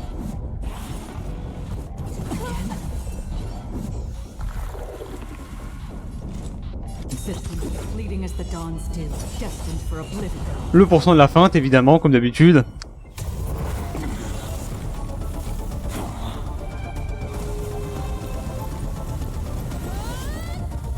Ah, c'est leur accurate en plus. Oh, le coup de la lance, c'est leur accurate en plus.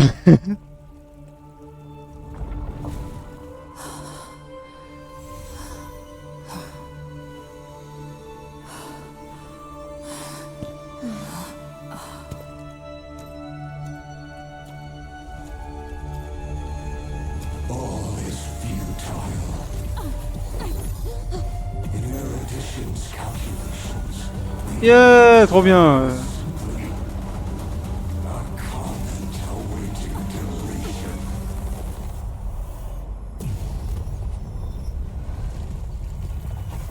I don't like such a cold statement, okay? If numbers can decide the end of a story, then we can surely also pen a new beginning.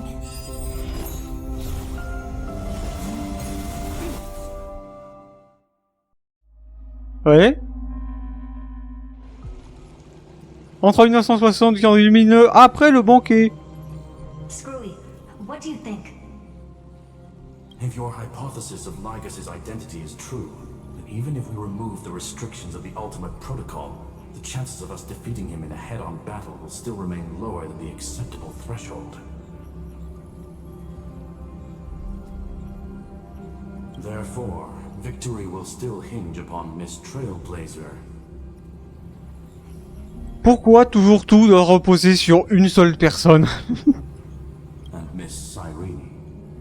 Ah non, c'est bon, j'ai rien dit. Go on.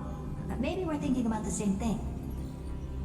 Lygas's cognition resides in the exomyth. He is both an instigator within the experiment and the observer outside of it. Logic.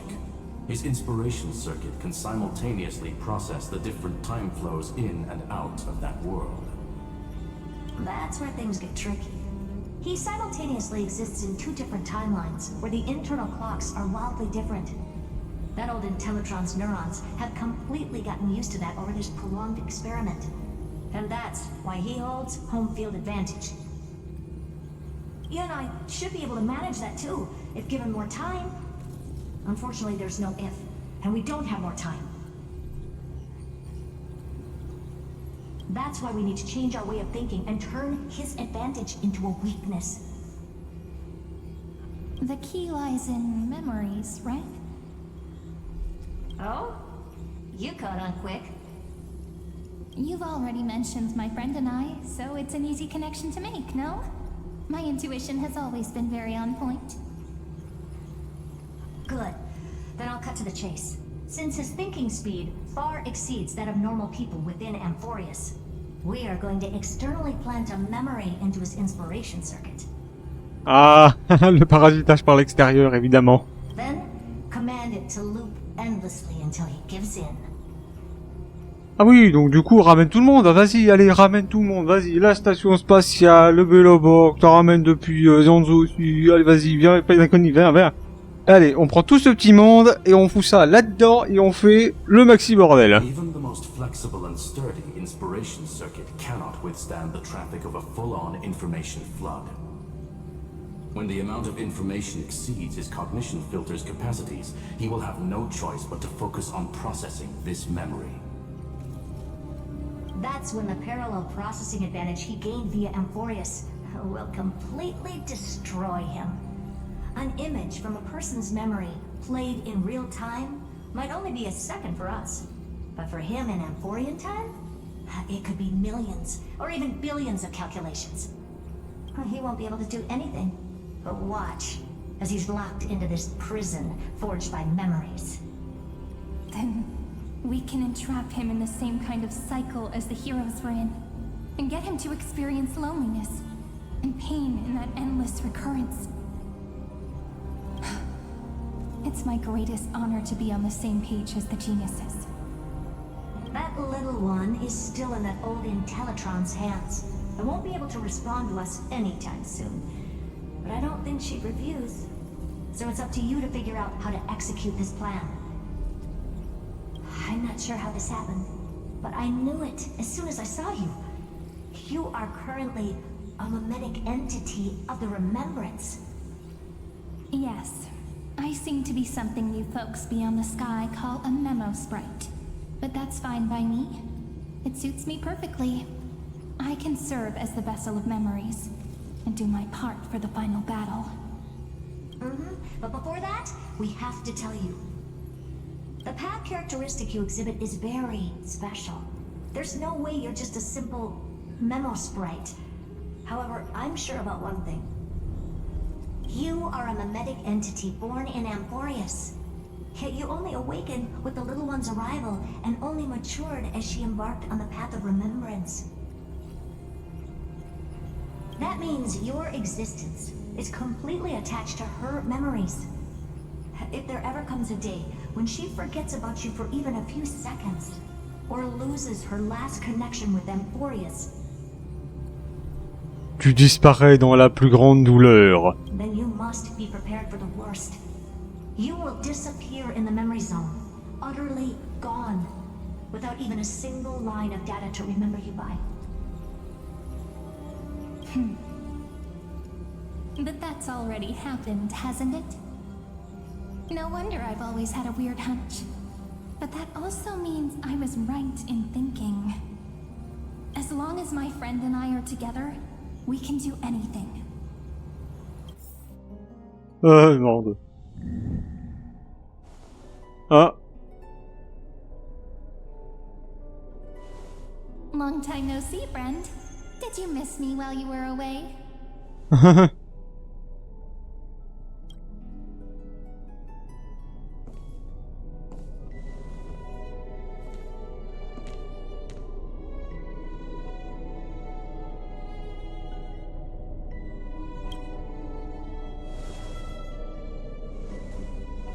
Same here. I've been waiting for you for 1,000 years. 1000 ans. Like how everyone in Amphorius was also waiting for the Deliverer's return. You probably already knew about the genius's plans for that memory. I had to hide really well in a corner in time so Lagus wouldn't find me, and wait for the right opportunity.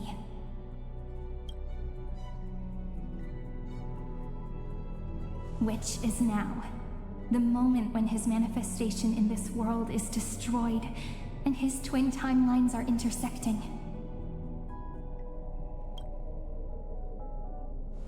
I'm sorry for keeping this a secret from you all this time. I'll tell you the entire, unedited story of this millennium as an apology after this is all over. But for now, let's join hands and complete the final step with the power of the remembrance.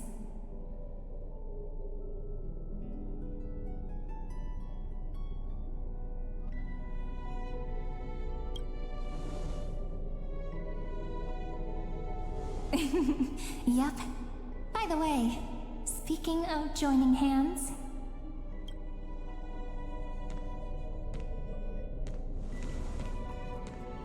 can I please do something before we go on stage?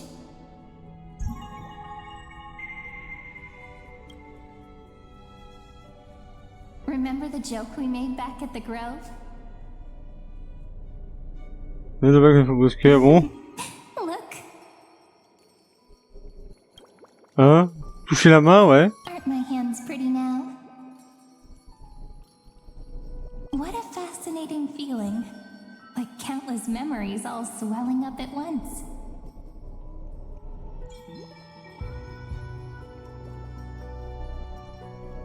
Il attend la musique. What about you? What did you feel when we touched each other?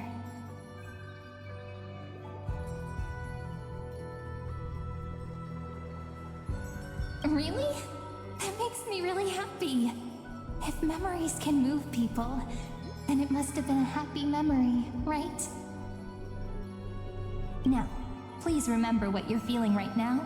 Write it down in your heart and keep it there. Memories you want to treasure will never fade away. Even if immersed in the long river of time, these memories will still leave traces of their existence. So, if the view in your memory ever grows fuzzy, just reach out and touch it. It's like reading bedtime stories together at night. It wipes away the chill of passing time, sharpens the outline of memory, and restores its power to nourish the spirit. Now, I'll carry this power with me, and for a little while, I must part from you, as I step into the long cycles of this world. Give me your blessings, friend. Then, let that bright future be as we have written. Then, I'll leave it to you.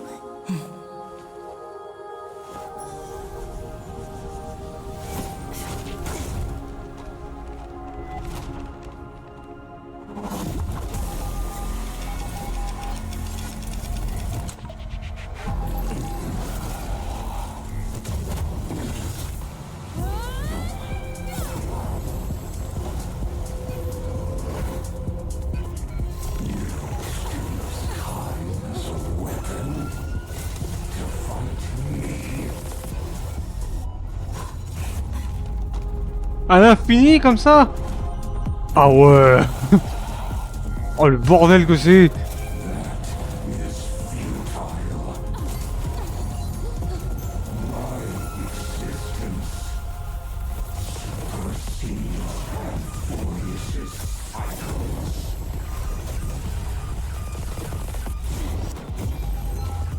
Bah, elle va faire combien de fois? 33 millions?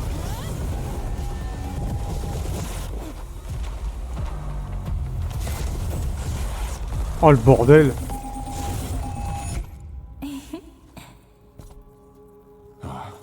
All plays are like this. Once you're on the stage, it's hard to return to the audience. Welcome to our story. How does it feel? Hein?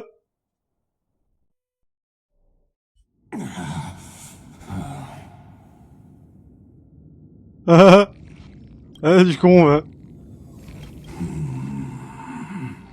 Even the authority of time cannot command the entire scepter, nor can it plunge the Amphorian extrapolation into a loop. If this was no system malfunction, then was I implanted with the mimetic entity of the remembrance? You guessed it right away. As expected from someone people call the first genius. I'm gonna keep doing what I just did if you don't stop, you know. My friend and I won't allow you to leave this memory, no matter what happens.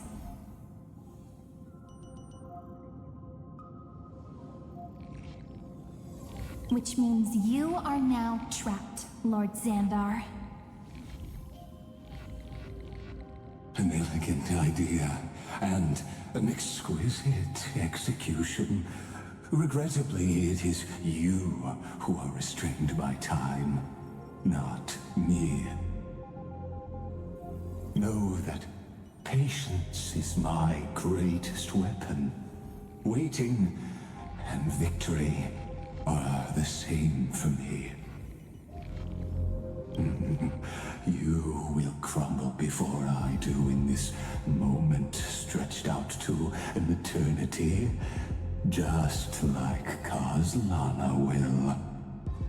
Yet all I need to do is to wait, as yet another futile bug falls down the cliff and into the bottomless abyss.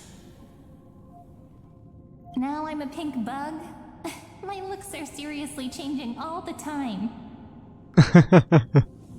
Ah ouais, c'est vrai ça. De ça à chien, à lapin, à humain et maintenant insecte. Vraiment passer par tous les stades. Hein. Il manquerait plus que le stade microbe et je pense qu'on est bon. Hein. But you're not wrong. We're definitely not gonna solve the problem if we just put you in another prison. So that's why we never wanted to do that in the first place. I shall answer your confusion purely out of my respect for those who came before me. Have you heard of the synesthesia dreamscape in the Asdana system? Interestingly, that place once had a prison too. Life forms living in that environment, abundant with memoria, have a chance to connect their perceptions with each other's. Even across great spatial divides, they're able to detect shifts in one another's states. I call this phenomenon memory zone entanglement. In Asdana, people made use of that phenomenon to build a nation within a dream. After adding in the catalysts of harmony and remembrance, that is. Is that how you walked into my prison cell? Using those same principles? I would much rather call this location our negotiation table, Lord Xandar. Nonetheless, your hypothesis is correct. We happen to have an ally skilled in tuning, while the Trailblazer and Miss Cyrene both have an astonishing amount of resolve, which I'm sure you can testify to. I am also sure that with the support of such a resolute memo sprite, our conversation can last for a long, long time. I'm the best at listening to stories, you know? I'll leave the exciting clash of the erudition to you two geniuses. A brainstorm? I like it. And it's 2 against 1? Well, I like it even more. Let's talk, Xandar. Take a guess. How much do you reckon we can dig out of your brain before the next second? And how many ways can we find to deal with you? Besides, in your current predicament, there's no way you can take our trump card away. Go, little one. Go. Overturn the Era Nova. Like Hergus disappeared? It seems you had conducted a secret hunt in the depths that even I cannot reach. In that case, go. Swim onward and give this campaign a fitting end. I shall send you off with my song, Greyfry. May this song penetrate time and become the prelude to the new world.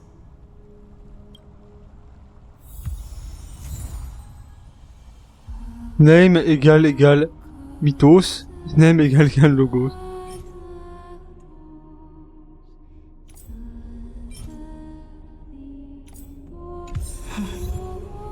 Dieu de la vengeance.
Gladiorum, you have completed your duty. A new dawn is about to rise. Why not swim towards it?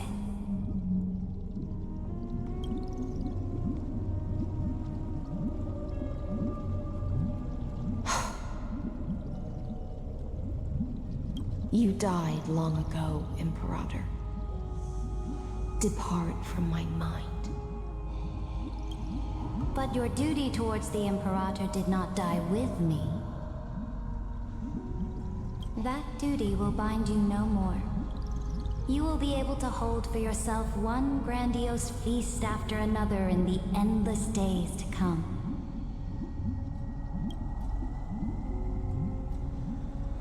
So go. Go and swim towards that ocean beyond the sky with the Deliverer. Avec le libératrice. Ouais. Ah, c'est le mot qui a été traduit ici, mais pas là.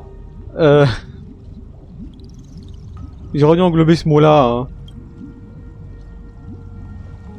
Is this a page out of that sidekick's book? I commanded her to gift this page to you when everything finally reaches the end. What's on this page? Memories. Lifelike memories. That sidekick found me after the bloody feast 1,000 years ago and showed me her diary. I saw within that notebook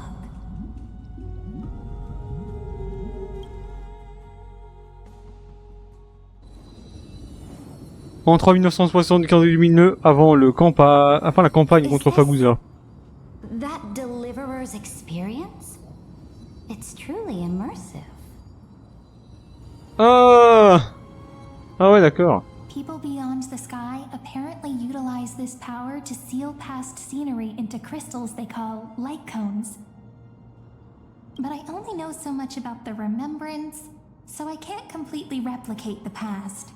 But I'll do my best to talk about the missing parts. I'm all ears. Go on then. Do your best.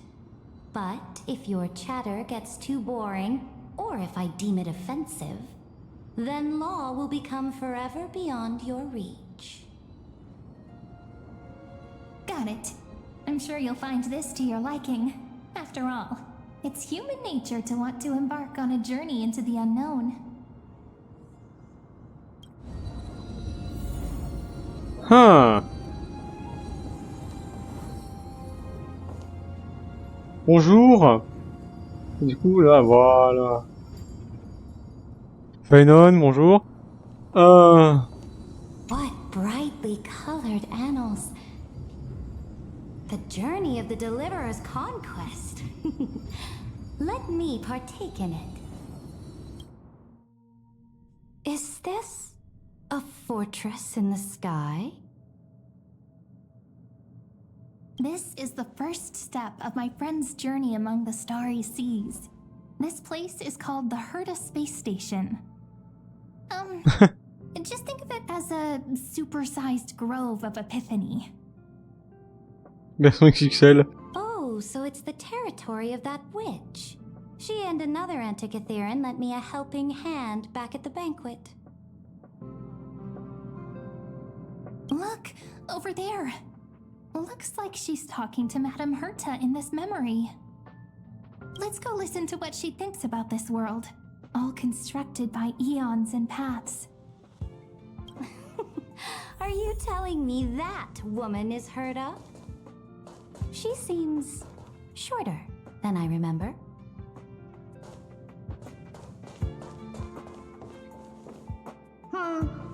Pretty nice space station, huh? But just wait. After a couple more stops on the Astral Express, you'll see sights that'll make this place look ordinary. Oh, the cosmos is so vast that the unknowns far outnumber the knowns. But none of them will end up being anything amazing. The farther you go, the more you'll understand what I mean. So do your best with the nameless. Break a leg! and remember to send an update or two to Asta when you've got some downtime. She certainly shares my way of thinking. Only that instead of a conquest through blood and fire, they chose a gentler path. People call Madame Herta and Mr. Screwlum geniuses. Apparently, only the smartest people in the cosmos can receive the blessings of Nous, Amphorius' true creator. Do you mean that even individuals of such nobility are merely subordinates to a god? On the contrary, after all, it was the very first of them who created the god. But I don't really know all the details about that. You might be able to ask Madame Herta herself when you get the chance. Let's go check out some other worlds next, shall we? Billbog.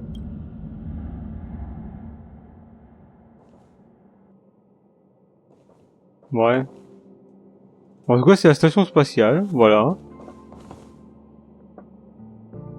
Incroyable.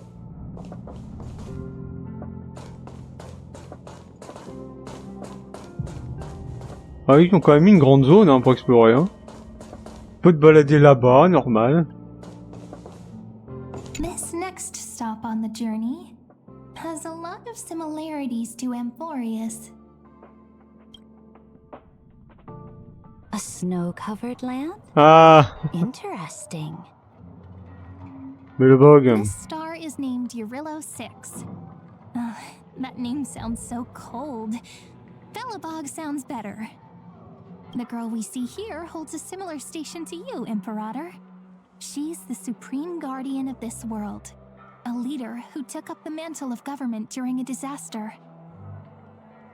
I did not expect the Empress of this world to be so young.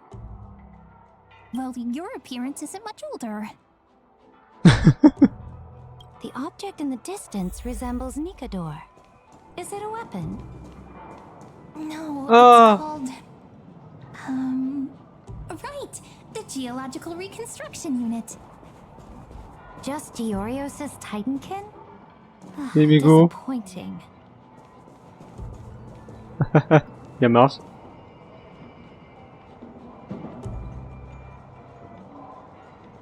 Non, j'ai l'impression qu'elle a pris un coup. Non, c'est non.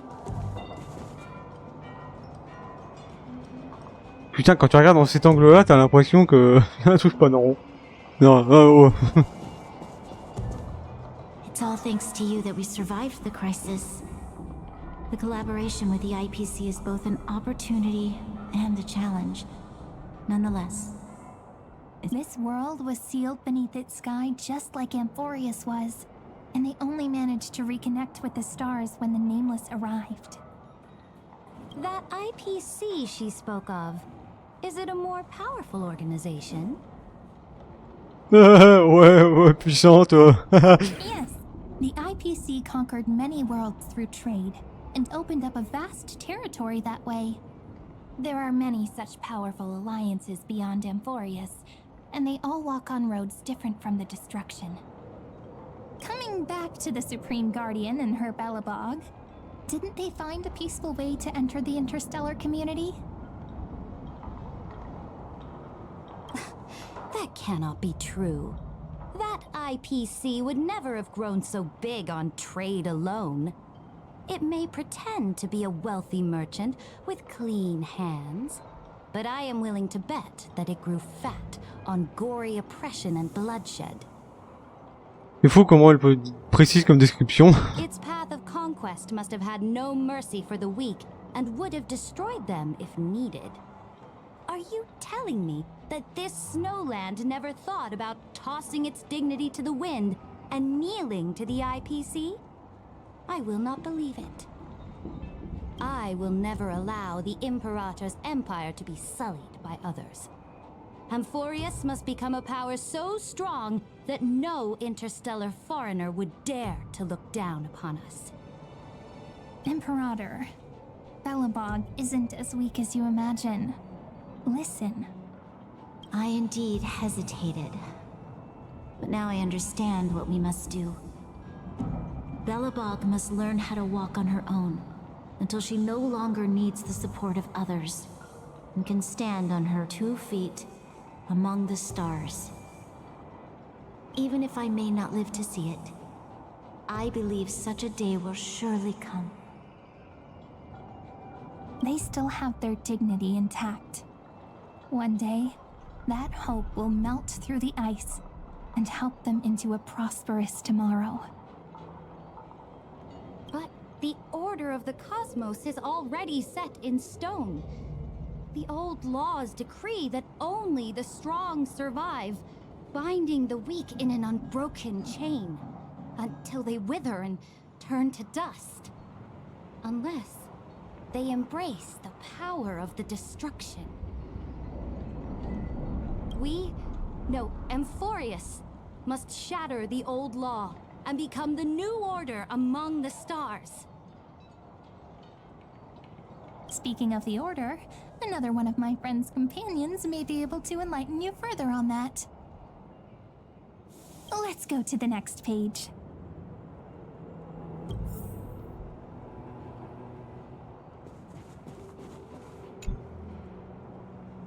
This next world is a nation of dreams. Et Jianzhou alors? The first time I heard about that place, I didn't even know what to think.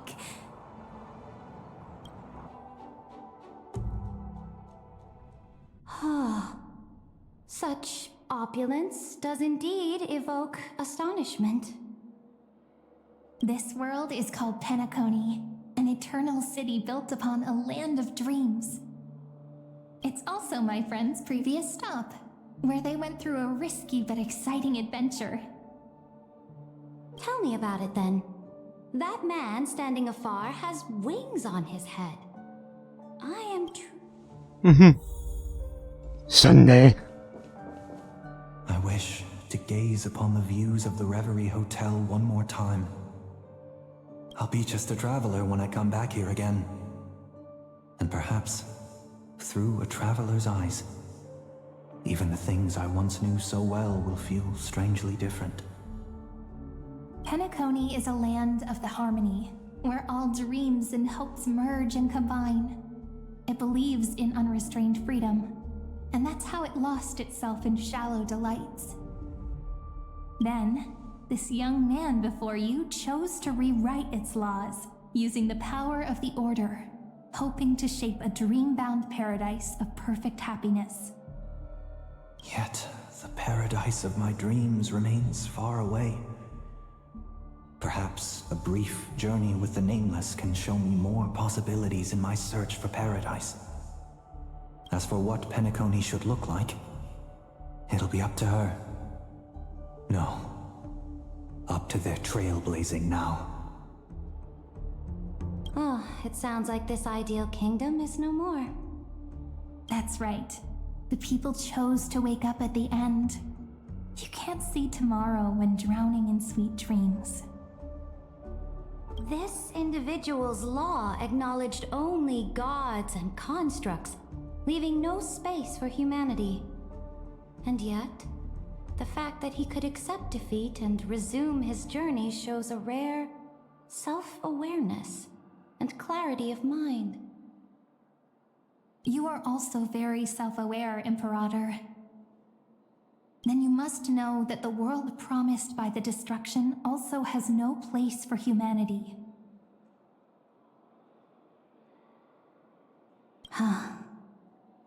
I am indeed very aware of Lycurgus's honeyed words of deceit. I have seen it. Then let's wrap up this trip down memory lane with one last scene.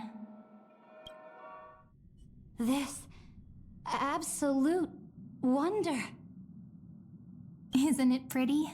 That's our Amphorius. Our world flows and meanders in this endless band of light.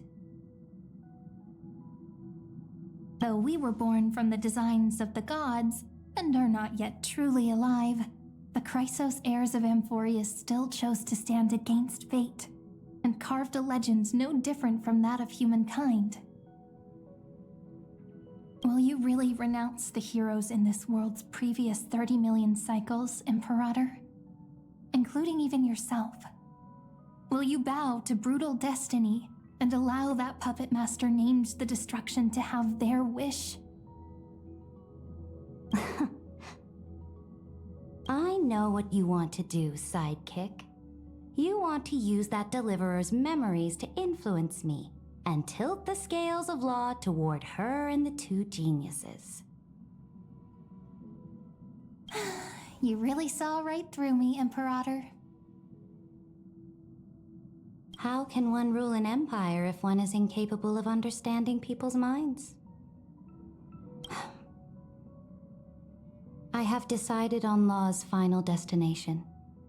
However, before I move my next chess piece, before we go on, tell me this, sidekick. Throughout her trailblaze, was there ever a memory of the ocean?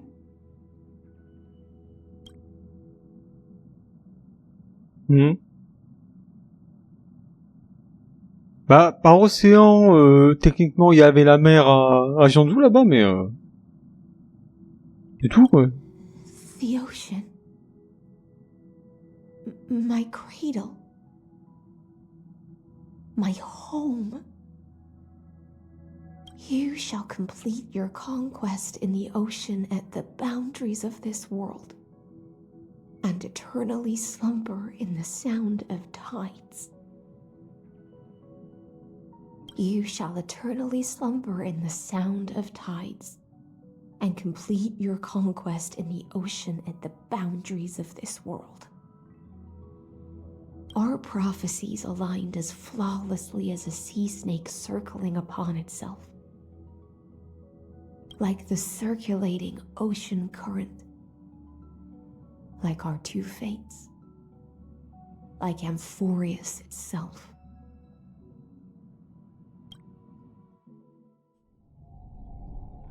Entre 1975 et lumineux, à la fin de la campagne contre Faguza. The trial is over. So tell me, who will own the divine authority of law?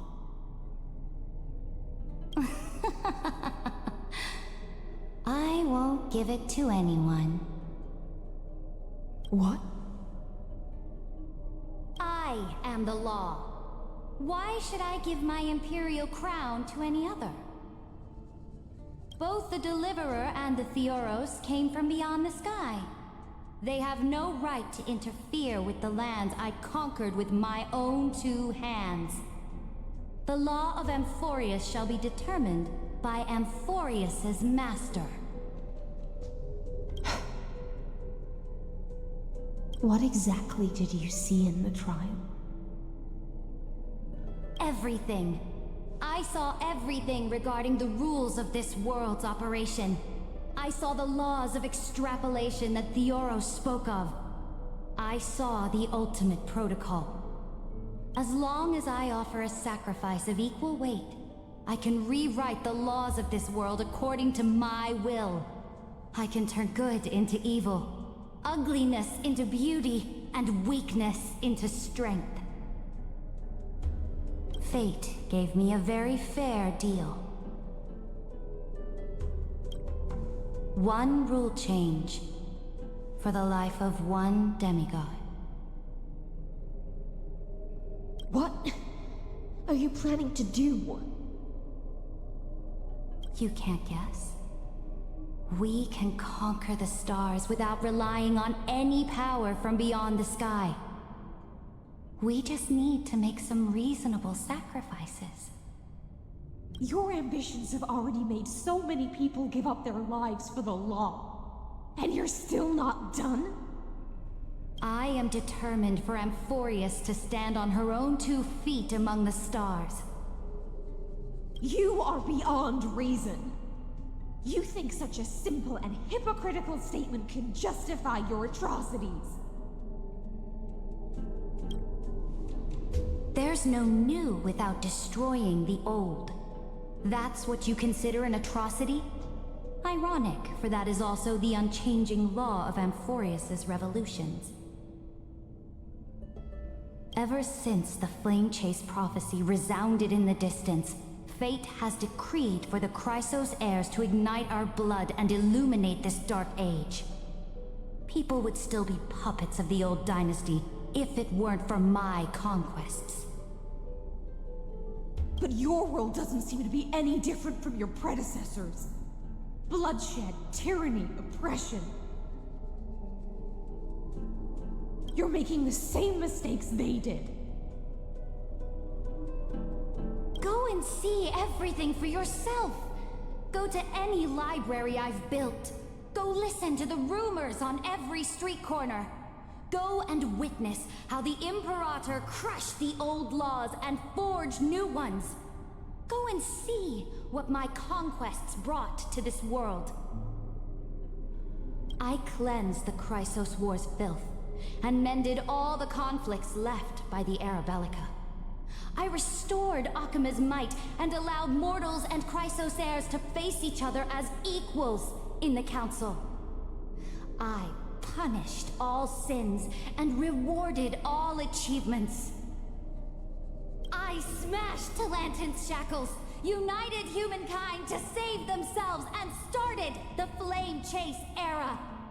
That's what the Imperator has done in her glorious life. So now, hearken to my final words. History will eventually forget Saridra. But it will never forget the Imperator's people or the Flame Chase era she began. Final words.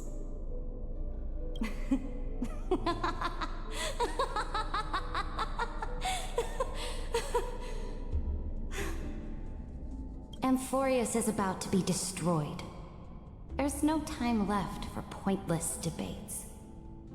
There is only one law I want to overturn to aid the final battle of deliverance. So I will only offer the life of one demigod. In the name of the Imperator, I command you one last time, Electra. Either sacrifice yourself for conquest. Thus, the Imperator concluded her final speech.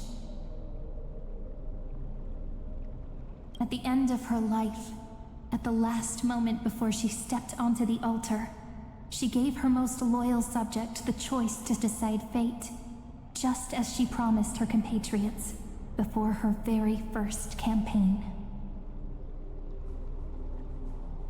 My blood flows in you now. Heroic compatriots, follow me, and we'll seize fate's reins! The Imperator fell. Some say that the Dux Gladiorum turned traitor and killed her liege. Some say that she imprisoned the tyrant in a shallow pond of water, then left. Which meant the Imperator had to kill herself to rewrite the law. There are countless stories about her death. All we can be sure of is when the knight left the vortex, the Imperator was still mumbling about their past conquests together. The beginning and the end of her existence. Imperator, wait! How could someone of your status come to the front lines? Let me be the flag bearer! The troops defending the pass to the west of the Grove, have they surrendered? They ran as quickly as they could when they heard your name. The Golden Cocoon Pass is now in the First Legion's hands. Good.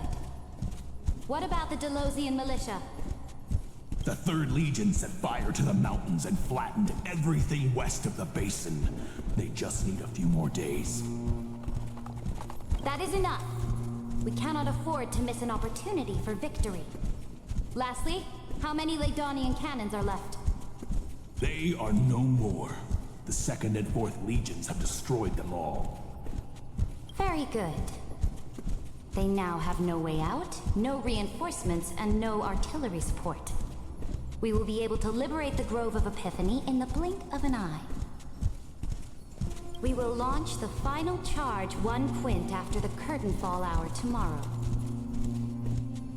Remember, As long as the Alliance's flag still flies on my shoulders, you must keep moving forward. Take no prisoners among the enemy's soldiers. All sages who resist are to be captured and tried according to martial law. And do not destroy any books. Now go. Notify the entire army. Understood. Those who are resolved to die, we salute you. Reporting in. The mountain dwellers are resisting fiercely, and the legendary Mountain Breaker is personally engaged in battle. Their formations are nigh impenetrable. Then cease our frontal assault. Send scouts to all legions and tell them to retreat into the Tritos Plains before the parting hour. What? Are you planning to surrender? It's a strategic change of plans. The seismic walking dragon is enough for that battlefield. Walking dragon? You mean that stupid beast, Terravox? What can they even do? Stupid? No. They are the wisest of all of Giorio's creations. Only they can perceive the currents of time. Let them deal with their earthly brethren. We will advance and take the lead in defeating what remains of our enemy. I will deliver the most fiery retribution for the humiliation they dealt us, and crown myself with a god-slaying wreath. Understood. I'll see to it. Those who are resolved to die, we salute you. The Temple of the Three Fates sent a letter, Imperator. They refused to surrender, and said this letter is their last warning to us. Tell the commanding officers not to launch any attacks unless they receive the Imperator's handwritten approval. Disobedience will be punished by death. Oh, what are you doing? The priests of the Three Fates aren't soldiers, but politicians. Do not mistakenly believe they don't have a plan. These dying pests will wring out every idea from their brains, all for short-sighted gain. They are much shrewder than we are. I am inferior to them in that regard. They also have the prophecy to wield as a weapon, something I am not blessed with. Launching an unplanned attack will only disadvantage us, as all of Emphorius will judge our actions.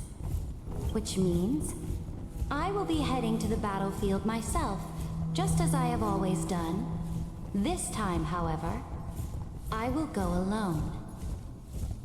I will... Understood. The legions will make their preparations. Those who are resolved to die, we salute you. Why are we not allowed to march out with the army, Imperator? This will be a long voyage with no return. Those of you who bear the prophecy cannot come with me. Why are you personally leading this battle if it's doomed to fail? The Flame Chase journey cannot be without a leader. That is correct. The Empire will be without a head when the Imperator falls.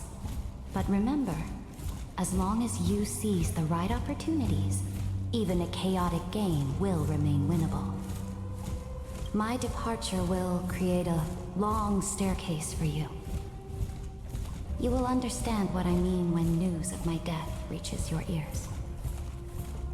Saridra, is our journey about to be over?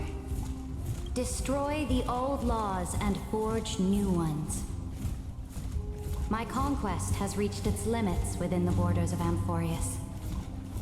Since the prophecy already decreed that the Imperator would never conquer the stars as she wished, I will bow out here and try no more.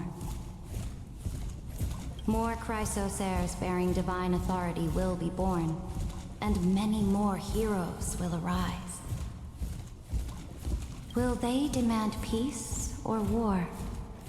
Will they resist tyranny, or become the next Imperator? Do not mourn for me. Anyone can kill the Imperator, but the only one who can truly destroy her is Saridra. At the end, I faithfully recorded the most important battles in the Imperator's life. Her conquest was about to be completed at this point in the story.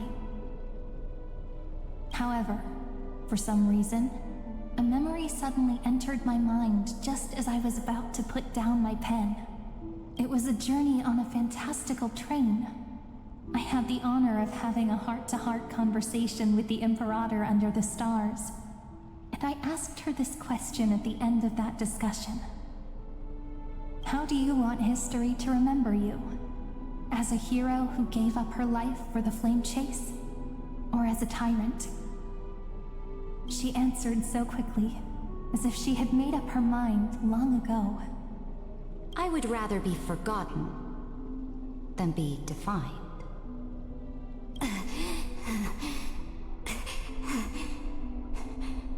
Because the law can be neither eternal nor unchallenged. And only humanity can pen laws into history's pages. Now, I have shattered the greatest law of Amphorius. The game is nearing its end. Dux Gladiorum. Even though you killed the Imperator in the previous 30 million cycles, this time you finally found your own law. Then High Sealants, Electra.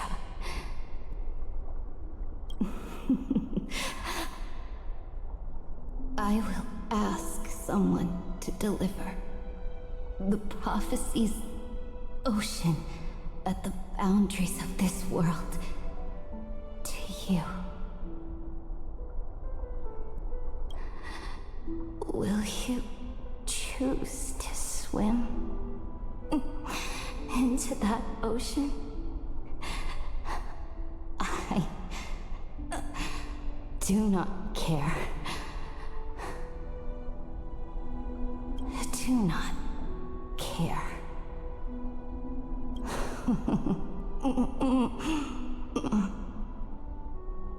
The Imperator muttered about her conquests, and news of her death spread in the city.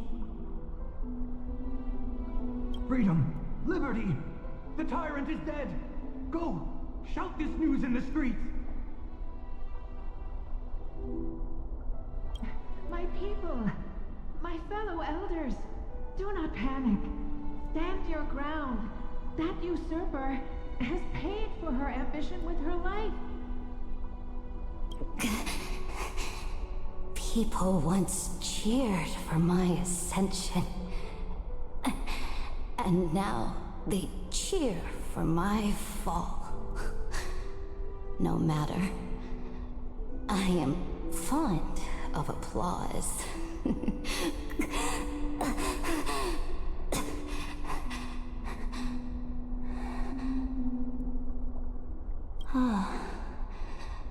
I see the cosmos, the battlefield that I cannot reach. I will return in the next cycle. The stars will hear my legion's war drums. Hear the great name of the Imperator. Hear Amphorius'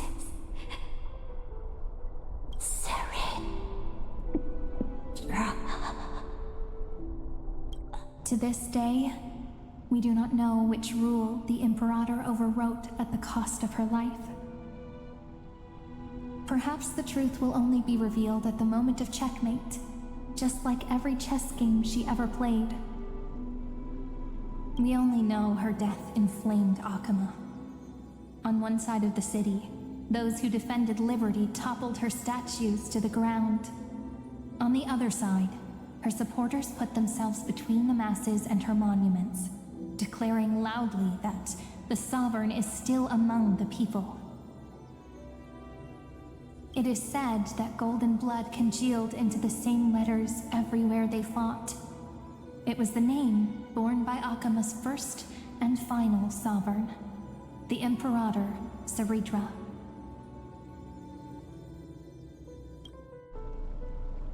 But the one who bore that name did not see any of this.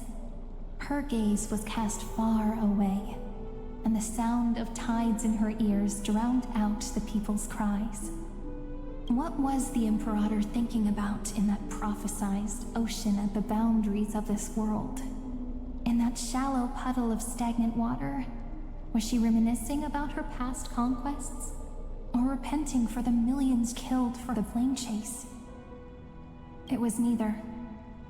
The Imperator only saw how the surface of the water gleamed like that crude chessboard, dissected by light and shadow in the afternoon when her teacher played against her for the first time. Look at this chessboard. What do the pieces look like? They are strangely beautiful. They look like the stars in the night sky ablaze.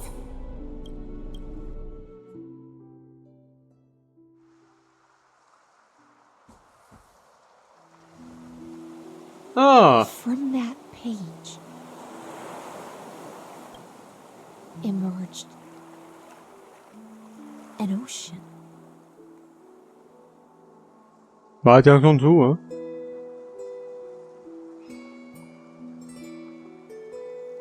So vast, so pure. Not a single trace of corruption. Is this Saridra? Electra, my subject. Ever since you walked out of the tainted ocean and pledged yourself to me, I have seen the abyss in your eyes and the emptiness in your heart. That was why I promised you a new ocean, where the Imperator's ambitions would serve as the currents, and loyalty would be its light. Electra, my subject. You have done your duty as my blade.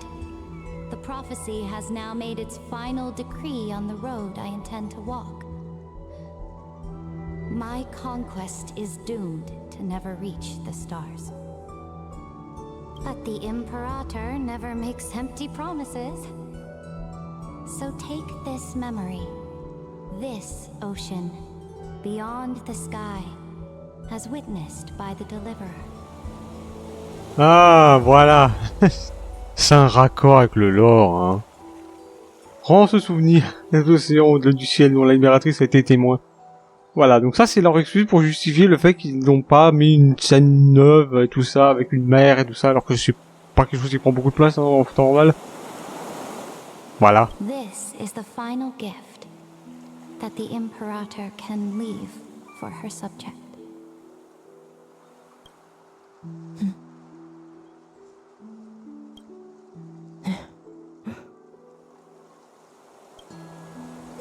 When I was still a fish in the ocean, I always felt so genuine swimming through the waters. But once I stepped onto land, I found myself caught in a play. Every land dweller wore a mask in their life. So I, too, donned a costume and tried to find my role in this show. I became your blade in war and the violin strings at banquets. Do you still not get it? I do not long for the oceanic depths of my homeland.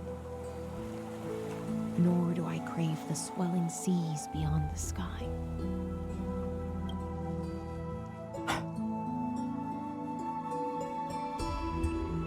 Perhaps even I don't know what I want. I still don't know where I should swim to even at the end.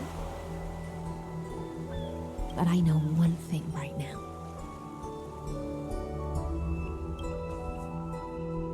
A fish is simply a fish. And she can never leave the ocean she's in. Bah si, pour le bouffer peut-être, non?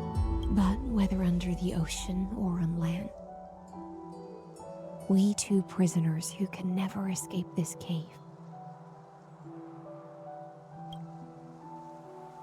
can still look outside the cave and see the stars. I have to admit, the 12-factor simulation of life in this experiment has far exceeded my expectations. Make your choice then, Senior Society member. Do you want to keep walking down the wrong path and be remembered for your incorrect conclusions? Or do you want to return to the audience's seat and give yourself, Amphorius, and the entire cosmos a more fitting end? I must refuse. A dead man never fears death. Did I not make myself clear? Have you forgotten about our dear Lord of Silence? You wouldn't want her to consider your 8 other clones as cancers within the erudition and chop them all up, would you? Alors, numéro 4, je crois que c'est pas le cas. Donc, ouais, si elle s'en mêle, il est mort, hein. Littéralement.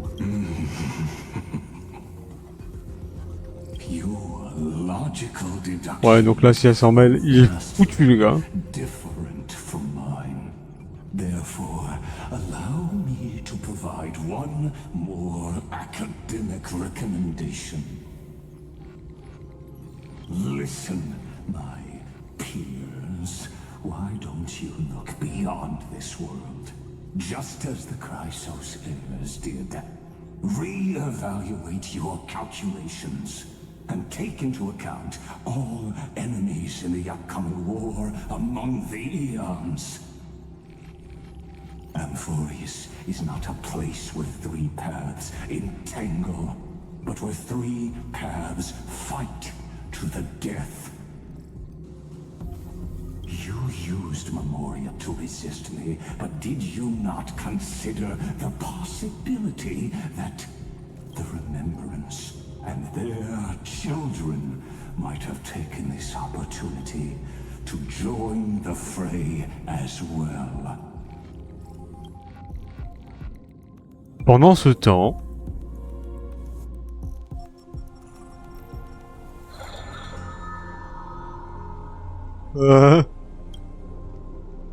marche. Oh, so this isn't just silence. It's the answer. What was the last thing she said to you before you parted the waters at the Scale Gorge waterscape? A tricky question, but one with a simple answer. She didn't say anything back then, right?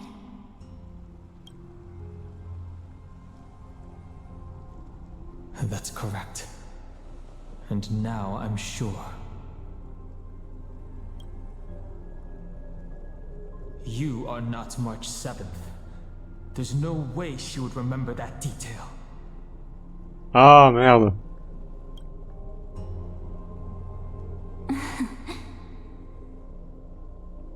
I'll only warn you once. Leave her body. Now. How impulsive.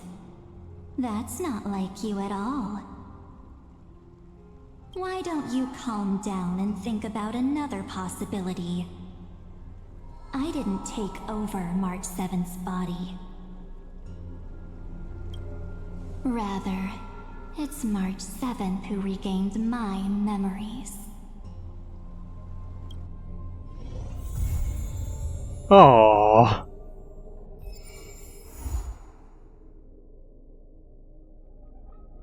À suivre.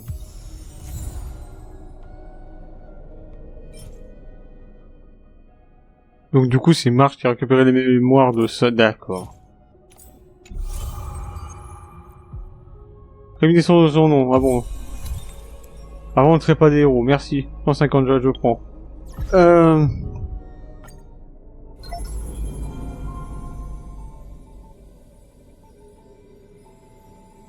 Vous avez été témoin de l'aventure d'Amphorius. Ah, c'est une réminiscence. Ah, il y en a combien à entrer là?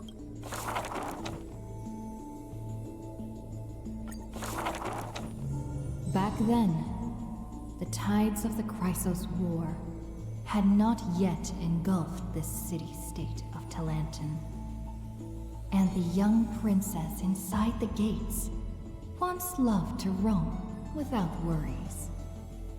She snuck into forbidden grounds while the servants were away, but was shocked by what she saw on that day. A chessboard, a stack of pieces, and a strange woman. The board dissected by daylight and shadow, the pieces polished from rough stones uneven. Fancy a game? If you are my match, then I'll call you my friend. The stranger's voice was husky and coarse. If you can beat me, then I'll call you my teacher. The princess proudly retorted. Despite the bravado, the princess had never touched chess. The defeat made her study in earnest, acknowledging the other as a teacher. First, she learned the knights, bishops, rooks, and queen. Then, how to defend, attack, capture, and checkmate. I have learned all there is to learn. Barely out of childhood, the princess raced into games of chess. Those who looked down on her faced many losses. Those who glorified themselves forfeited in a mess. At her prime, none could rival her at all. But she still recalled what the stranger said. My origins bring dark omens, so never tell others where your teacher is from. Then the waves of the Chrysos War washed over the world. The Achaemens welcomed a ruler. She was deemed Imperator and loved to play chess with herself. She regarded all things as pieces, whether Chrysos heirs or Titans magnificent. Before every god-slaying campaign, she thought of the stranger from her childhood, as if that woman had always lived in her mind. Isn't it lonely to play chess against yourself? The princess did not understand at the time. But now, she who bore the crown finally realized. The flame chase's beginning was like fuel being tossed onto the fire. And in the unending road of marching banners and war cries, she finally had time to meditate. There were often jesters behind the king, curious about her past in her old city, lost to time. One claimed the Imperator was cruel, executing her own teacher. Another stated the Imperator was biased, learning from an enemy hostage. Many such rumors abounded, with no origin found. No matter. That was indeed the criminal sentence I read out. The Imperator stated evenly. My teacher was an enemy hostage whom my elders had imprisoned. Her state betrayed our alliance and must be executed according to law. But she taught me chess, so why can't I chisel the word teacher on her tombstone now? When the princess personally cleaned up the possessions of the dead, she caught sight of an incomplete game on the ground. The stranger's hoarse chuckle still echoed in her ear, laughing at the eternal fate of imprisonment, and at how the one facing her was the princess of the enemy. Is this your final game for me, my teacher? The princess imagined the endgame over and over. Even when she took the imperial crown, she still dreamt of the black and white board.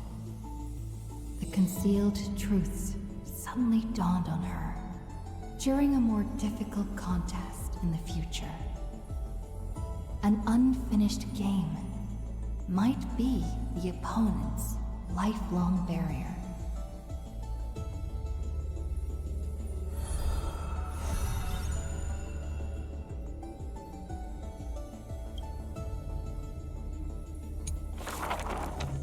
The Imperator's armies stormed into the northern states for the first time, passing through city gates scorched by war.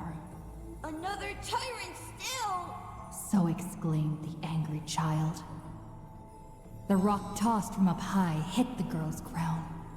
The crowd shrieked and retreated, fearful of the ruler's flames of fury.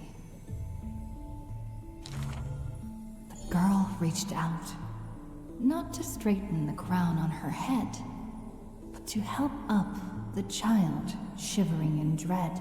I heard in the old laws of this land, whoever assaults the crown shall be punished. But I wear another land's crown. And your old laws should also be abolished. After many days, the Gold Weaver discovered in shock that wearing a crown or a hat to the side was now this land's fashion, likely to remain with the Imperator's name in tradition. The so-called heroes with golden blood in their veins all have the qualities to fight for the core flames. Who's to say this was not the gods' plan? To have the heroes at each other's throats, so the divine could hide in old law's lair and laugh, play, and gloat. Who made this world a chessboard, and with one stroke, one river, created the boundary between God and man? Dux Gladiorum, Dux Carminum, Dux Helcalithist, Dux Fragoris, Dux Brumalis. Heed my call! The girl stood before a mighty army with her scepter. Today, I will insist on crossing the Rubicon. Gather the might of all heroes and begin the journey to slay gods! Half of the core flames were now in her hands, and the hidden trickery Titan stirred, leaving taunts.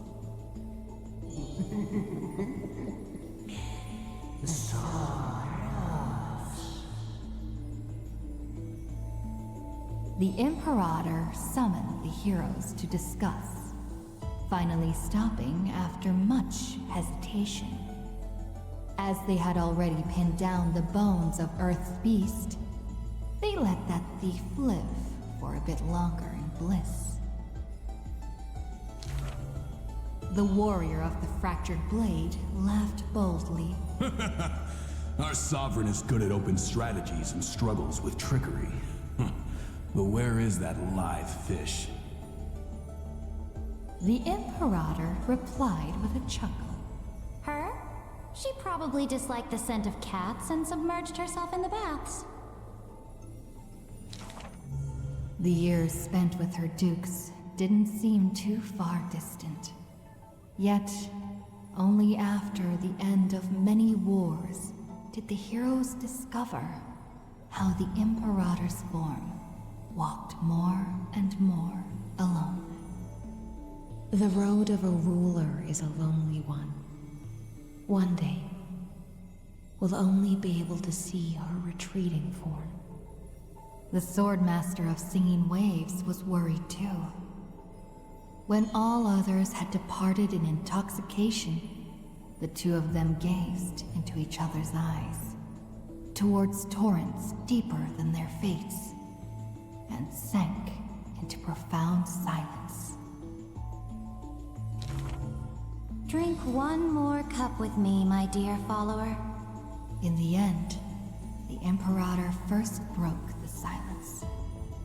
When compared to the taste of salt and blood, I sometimes miss your ambrosia. About the destruction about to be born, and the eternally occurring extrapolation. The Antikytheran spoke of all this in words unceasing. So this is the old world I must fight against. The girl's expression bore no sorrow or tragedy. Instead, she looked more solemn and ready than ever. Whoever stated that two kings could not meet face to face in chess? I am the sovereign of Akama. I once faced the gods. So what do I have to fear about the laws hanging behind such gods? I will chop up the old laws and let them be firewood for the new. No matter the cost. That was the Imperator's lifelong conviction. Never changed, always persistent.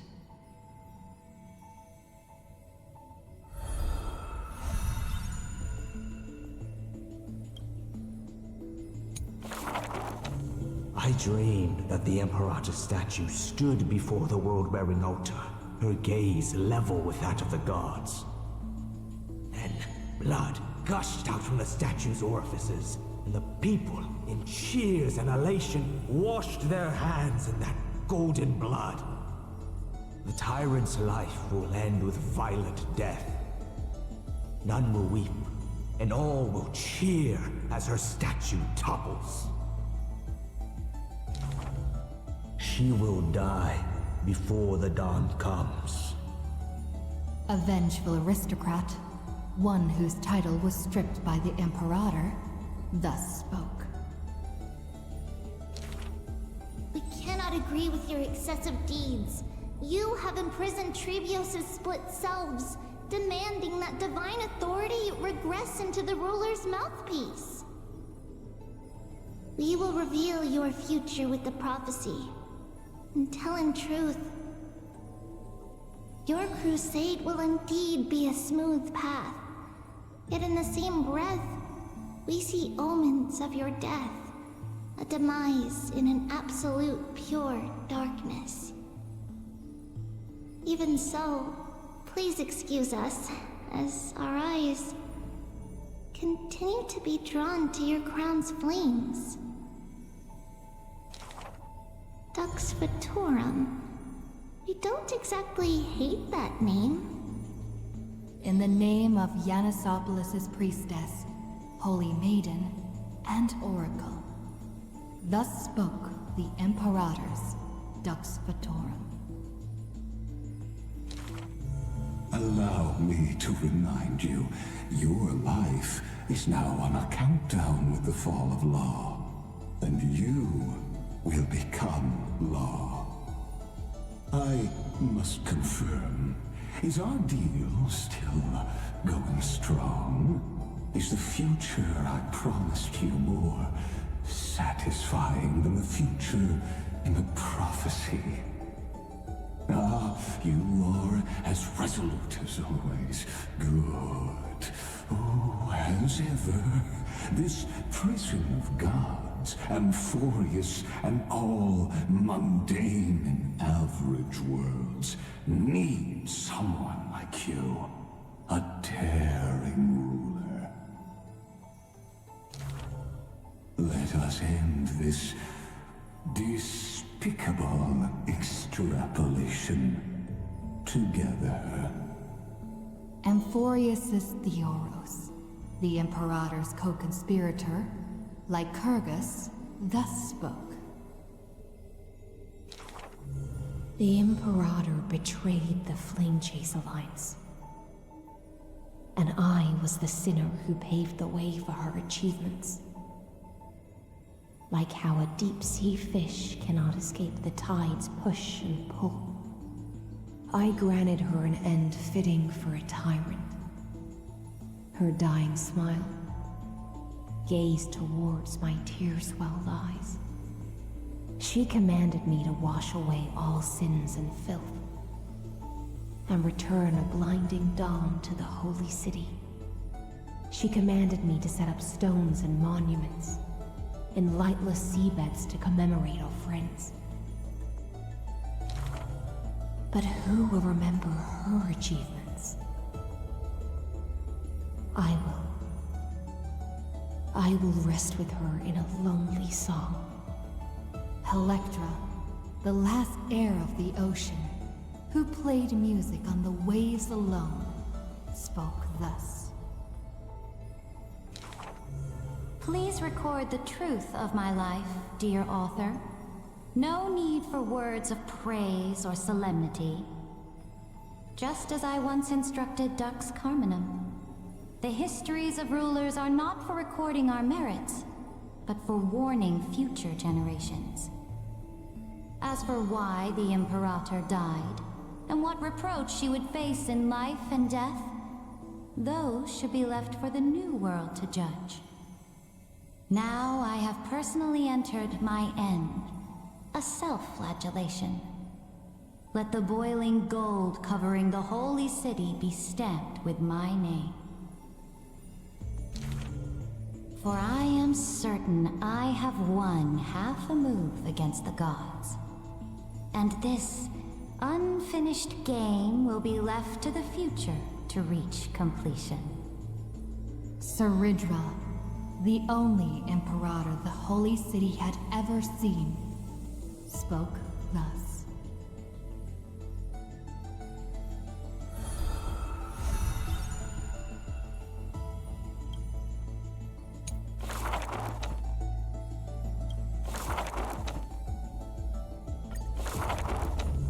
My friend, have you heard of the Rosy Celestial Maiden? Whether in a corner of the archives, or in the depths of a cave, you can always find legends about her. She had hair like a rosy pink dawn, and a smile that could thaw the most glacial ice. Some say she was Nikador's nemesis, while others say Nestia was infatuated with her. Oh, mysterious and beautiful celestial maiden. How I wish to turn into a slate, forever etched with your tale. Many claim to have seen that celestial maiden, either in the half-remembered dreams of early morning, or in the gossip and whispers after supper. She once whispered in my ear. She once saved my life. She gifted me an ice crystal! Her worshippers recite her deeds, even writing some into family teachings. Curious poets ask up and down the land, only to find that the details of these encounters are difficult to recount, even for the witnesses themselves. In the entire Holy City, there are none who can provide proof of her existence. It is not known since when the Celestial Maiden was always mentioned together with time.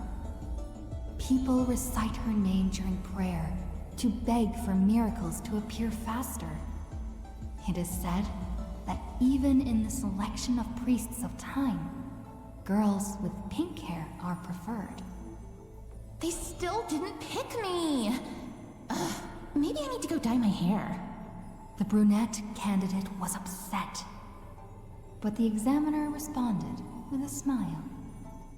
Don't forget the Healer of Twilight. Has a head of pink hair. She's a descendant of the sky. scholars and poets discuss at length the origins of the rosy celestial maiden. But all mothers tell the same tale. That princess came from beyond the sky. Her shooting star, like crystal ice, pierced the fog of the Veil of Evernight. She made friends with the Titan, and whenever the month of Evernight descended, they would meet again. The children loved that tale. Therefore, as the moon turned and shifted phases, the story became true. But someone always questions, unable to read the air. There are no worlds beyond the sky. So how can the rosy celestial maiden come from there? Rosy celestial maiden. A world beyond the sky. The reckless adventurer takes out the photostone, claiming it is the true work of the rosy celestial maiden. The citizens laugh at this tale, with few accepting it as true. After all, long before the guests beyond the sky arrived, the legend of the rosy celestial maiden had already covered the world. So, my friend, have you really heard of the rosy celestial maiden?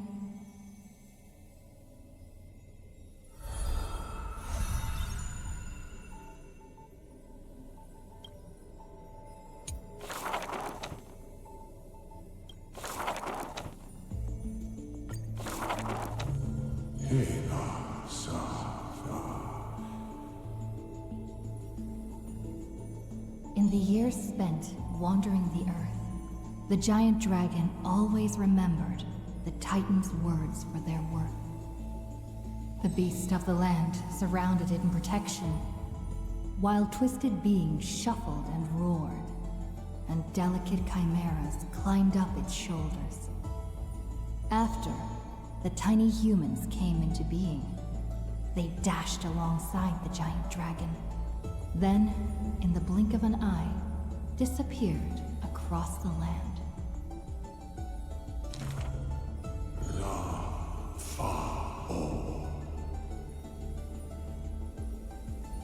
Yet, the deep irises of the giant dragon saddened in gloom. The ancient creature saw, earlier than the Titan did, hidden in the deep ocean, the incoming doom. The giant dragon recalled, at the moment that strife was born, the chalice of plenty sighed, and the heretical tide spread from the seabed. Bearing their bone-gnawing pain and agony, Georios tightened every fiber in their body, no longer hearing the call of their creations clearly.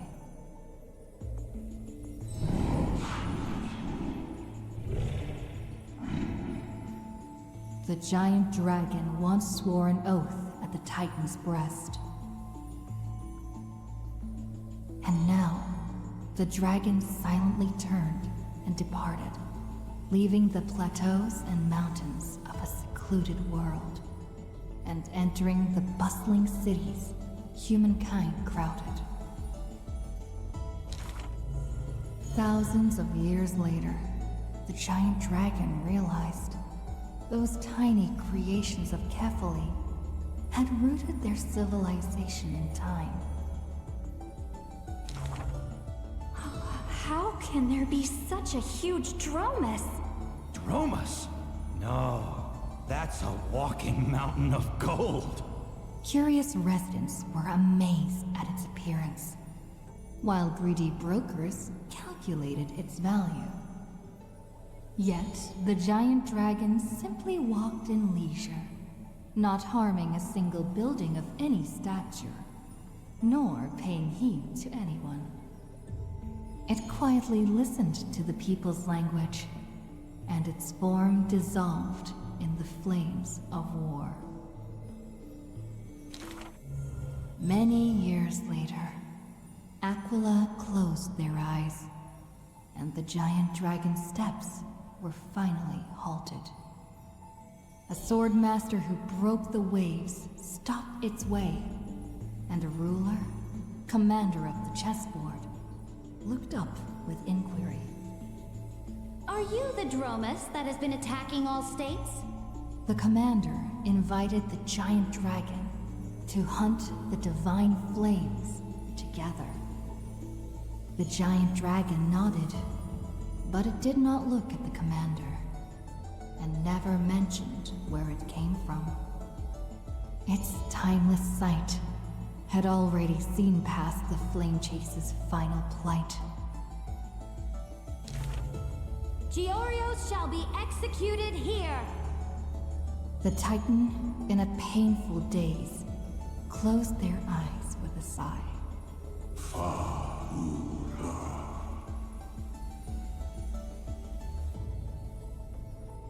Suddenly, the mountains shook and the land cracked. The wounds dealt by the Black Tide, once mended by the Titan, now tore the land apart again. The calamity of lands asunder. Who should shoulder such a duty? The giant dragon sunk into the earth in answer. For the earth was the breast of Georios, and the dragon's birthplace. And from that day forth, Amphorius had a new legend of how a giant dragon collected the broken lands and once again made the earth whole.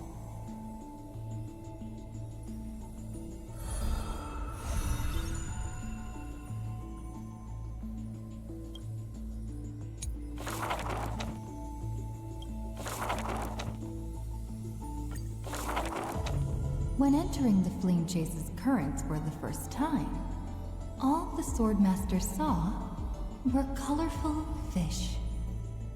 She had already experienced the Imperator's dangerous games. She had long grown used to the giant beast's silent face.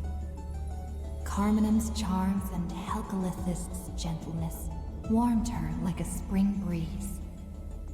But as Pregoris missed his throne, and Bromalis debated with joy, she was sometimes at a loss.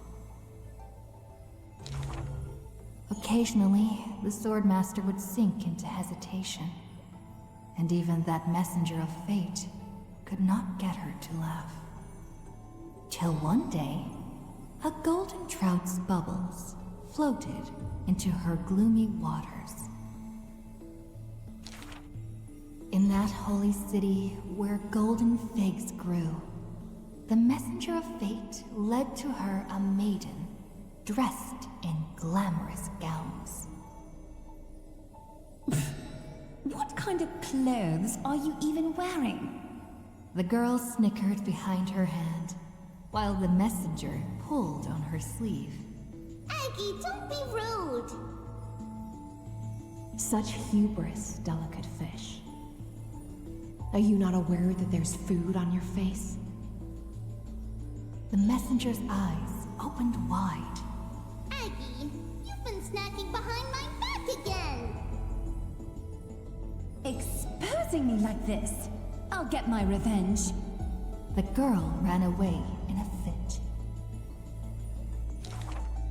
The Swordmaster smiled, and before she knew it, her hesitation was gone. After that first meeting, the richly dressed girl often came in greeting. So, you really came from the Sea of Souls? Do all the children of the ocean dress funny like this? The Swordmaster did not chase the girl away, but also did not respond. So the girl used her hands to meticulously measure the Swordmaster's torso all around. You can't be seen like this. I'll send you a new dress. Some days later, the Swordmaster appeared in finery at a ball. All were awed by her splendor, with only the Imperator thinking in wonder. How rare to see you like this. Oh, so lonely, Gladius. The Swordmaster's wardrobe grew full, and people praised Akima's Goldweaver for her cheerfulness and splendid skill. But only the Swordmaster noticed that the smile on the girl's face gradually faded as the flame chase progressed. The calamity of lands asunder added to the girl's weariness. The Battle of the Grove robbed the light from the girl's eyes. Yet another feast arrived where the Goldweaver was absent. The Swordmaster donned the most majestic garments and gently knocked on that door shut tight. The singing voice of Dux Gladiorum hailed the prelude of the feast. Guests clamored and cups clinked, and only the Goldweaver had no thought of enjoying the ambrosia. Who would have thought?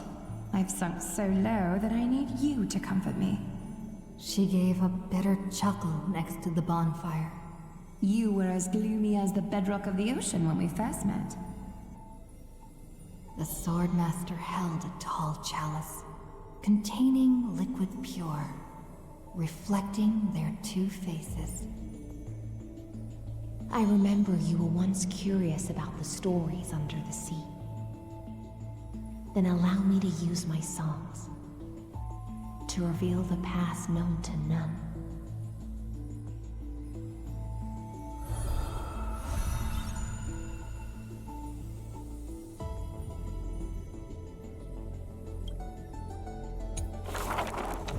In the depths of the Sea of Souls was a kingdom of dancing ghosts. Its residents all had melodious voices, and music enveloped every ocean current. For the Queen loved her people deeply, thus drowning out all sorrows and leaving only feasts and twirls. Only one rocky castle was silent, one belonging to the Princess of the Ocean, a princess named Electra. Were a monster of the depths to invade, the princess would raise her sword to engage. The people always rang her triumphs before she returned, for her swordsmanship was superb, never suffering defeat. Princess! Come enjoy the feast with us. The triumphant people raised their glasses, yet she declined with a smile and a wave. The children of the sea thought she was shy, but little did they know that in the dead of night, her castle too echoed with music. Though that music was loud, twisted, and invoked spite. Before a song even finished, the princess was already biting her lips, and the sea foam brushed away her tears. All of your people sing and dance with skill. So why do I alone lack a good singing voice? The princess wept, her face on the queen's knees. The ocean's favorite child can control the waves and is invincible in battle. In exchange, Talantin took away your singing voice. The queen consoled the princess, caressing the other's hair bun. Finally, she relented and took a chalice. If you're truly troubled, Then imbibe the honey brew in this blessed chalice, and throw yourself into the feast at ease. The liquid in the cup sat still, reflecting her loneliness. Princess, come sing with us! The people outside her window invited her warmly still. She finally ceased to hesitate, drinking down all the honey brew in one swallow, and leaped into the crowds. She played music and sang, smiling and dreaming. When her song was over, it felt as if waking from a dream, and the people rushed to raise their glasses. But as soon as the honey brew touched her lips, the princess plummeted to the ground, and her cheeks became rosy in drunkenness.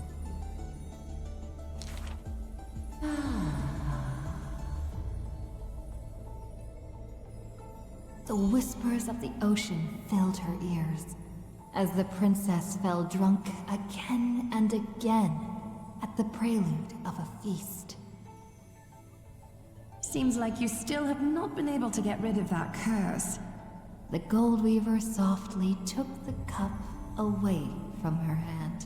If you want to enjoy yourself to the fullest, then leave this honey brew till the very end.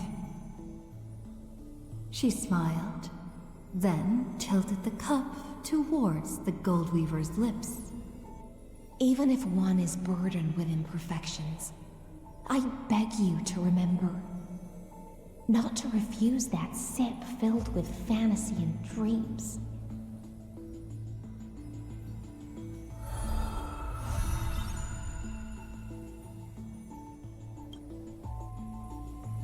Ok. She returned home after many years. The princess of the ocean stood alone with her sword drawn, stepping over the blooming blood of her peers. Before her, the creator of the sea sirens and the mother goddess of feasts was already sinking into the drunkenness of imminent death.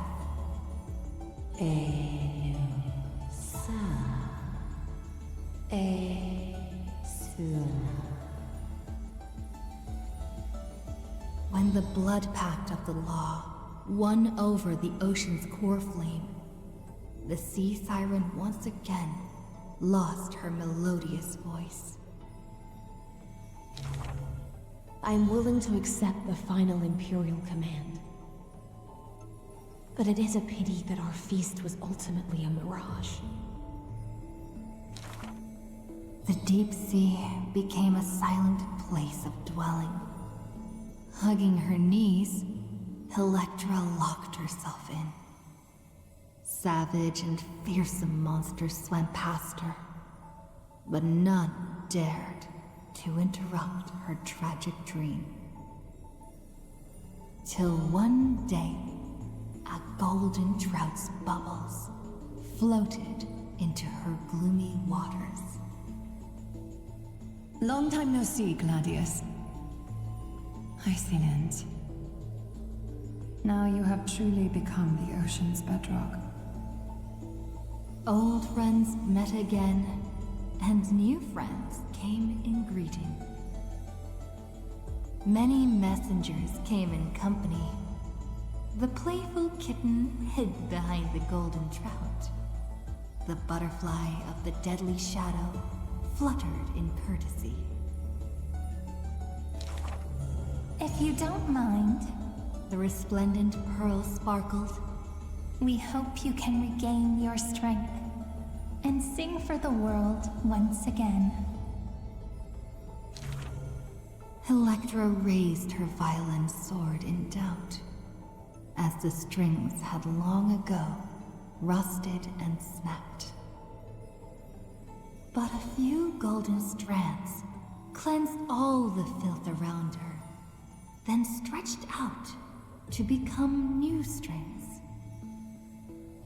The golden strings showed Electra that the world she loved was not yet silent, and the journey of deliverance continued still. Yet the path to the Sea of Stars would not be a carefree feast. The golden trout never met with her again, and the waves brought endless news of sorrow. Amidst the long wait, she remained bound by decree. All the flames had died out, extinguished until this world fell into eternal silence. And the wordless enemies in the deep sea were the audience of this rite, the Theros. You already know that the world is just an illusion. The sea siren gazed out beyond the heavens, and once more raised her glass to fill it with honey brew. Since the mirage of pleasures can only disappear like foam, when you return, will you save some ocean spray for me? This was a city of festivities, where never-ceasing songs eternally filled the air. Chrysos heirs, demigods, and mortals all came to feast from the four corners of the world. It was beautiful and radiant, performing the sea siren's drama amidst the revelry. The siren once longed for the banquet to never end, yet she witnessed the music fade and the guests disperse. As a fish, she was destined to drift with the waves, whether amidst the surging tides of evil or immersed in the currents of the starry sea. Until a millennium later, when the fish from beyond the sky finally took their seat. I enjoy banquets. How about you, little gray fry?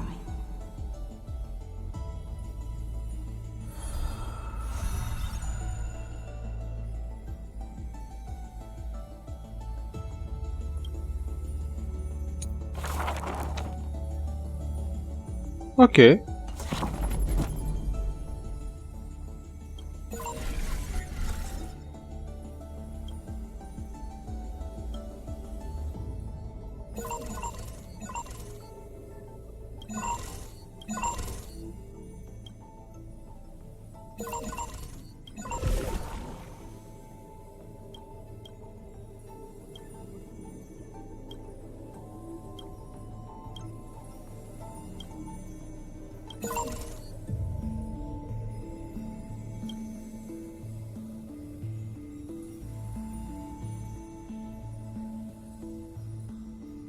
Variable envahissante, marche 7, Filia 093, éternuité.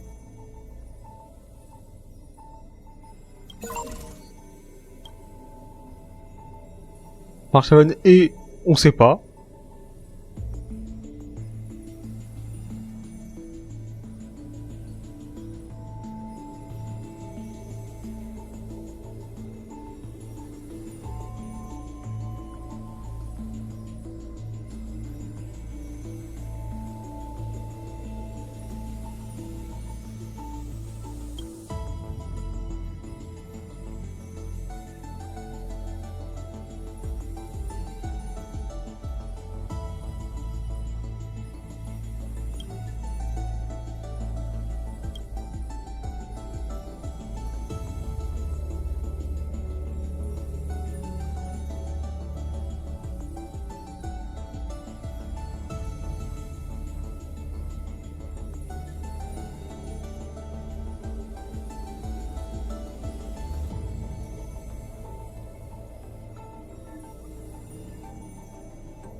La variable a changé anormalement.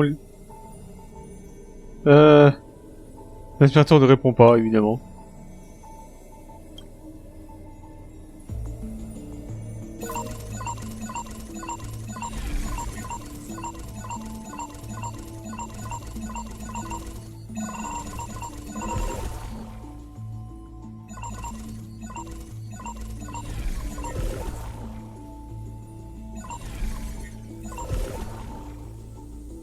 D'accord.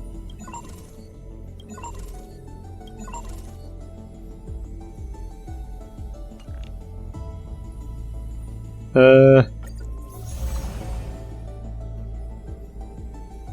52. Ouais. Déjà, je prends. On a passé la barre des 100 poules. On a 101 là exactement. 16 193. Ouais, je vais noter ça.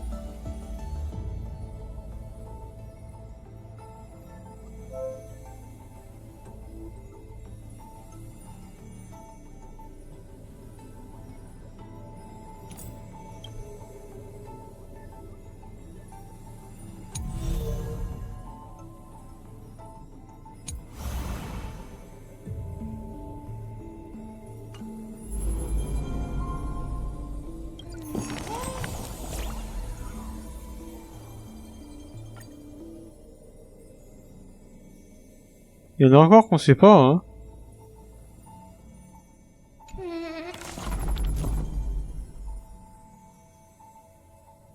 Ok, ouais. Amis, non, on s'en fiche.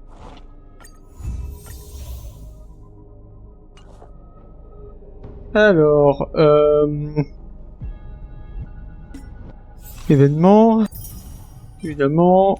Je note 379.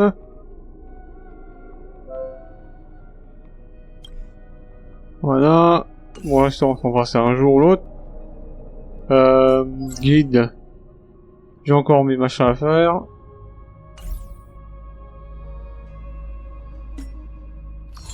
Ça.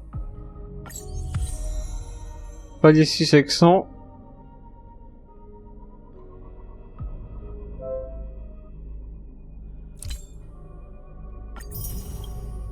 Très bien.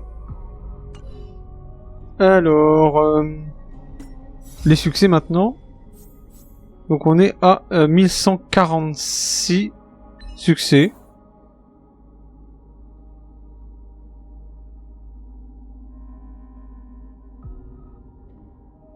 Alors, du coup, Star DB, où c'est que tu es rendu? Tu es là, voilà. Alors, on actualise la page. Il y a les événements 3.5, c'est bon. Ok, donc je vais noter. Alors... la boîte des étoiles, donc sacrifice inébranlable, c'est bon. Prométhée enchaîné, c'est bon. Une cité que vous ne pouvez détruire. Ça, c'est bon. Verser tout le sang doré pour le passé, ça, c'est bon. Dieu de la vengeance, ça, c'est bon. Et avant le trépas des héros, c'est bon. Donc là, je vais ramasser tout ça. Voilà. Et du coup, ici, nous avons 2 succès.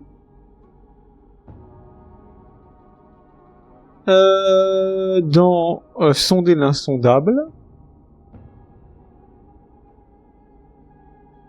Voilà. Avec... je suis ton dédale. Alors... où c'est que tu es rendu? Il est là, voilà. Bienvenue dans l'instruction GoTo. Ils sont revenus à l'époque des instructions DOS.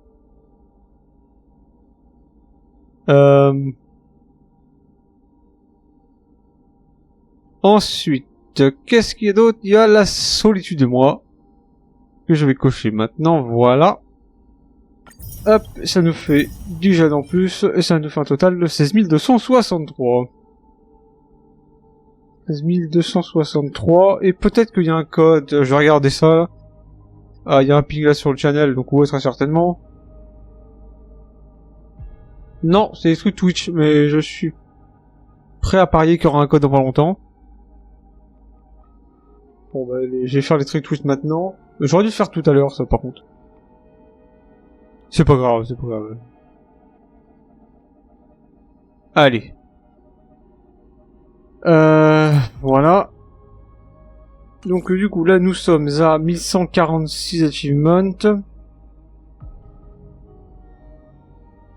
75 956, voilà. Très bien. Il me semble que j'ai rien d'autre à noter de plus. À part peut-être le fait qu'ici, il devrait y avoir une bordure en haut. Voilà. Parfait. Donc, ben, je pense que c'est là-dessus qu'on va pouvoir se quitter. À moins qu'on ait assez pour...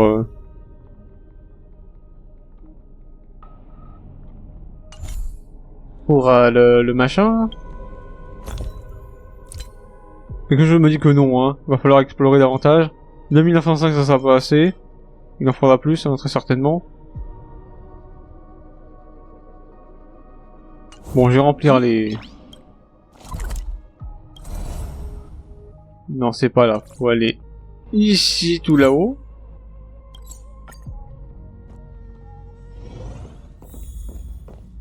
Non, c'est par là. Ça a vu mon affaire. Bonjour Lucas.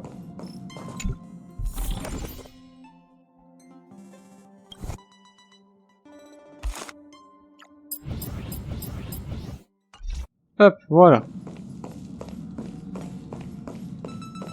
Donc, alors, ici, pourquoi ça brille? Parce qu'ils ont très certainement rajouté des maps.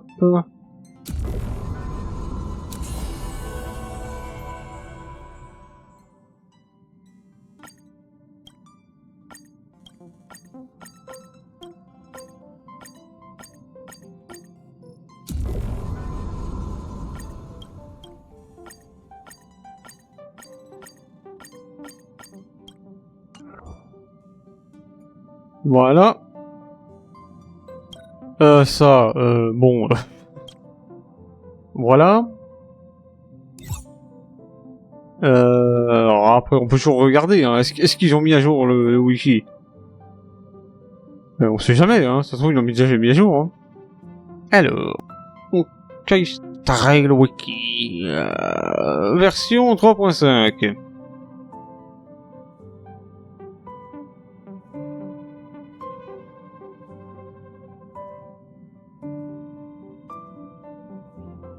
Alors, nous découvrons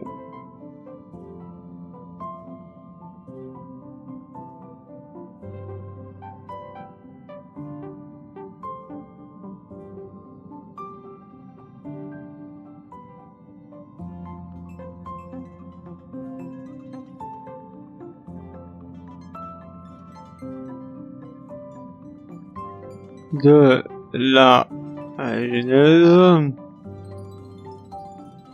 J'ai pas le nom en anglais, donc je m'en fous. Voilà, Vortex of Genesis, évidemment. Quelque chose qui n'a absolument rien à voir en français, hein. Donc... Nous avons...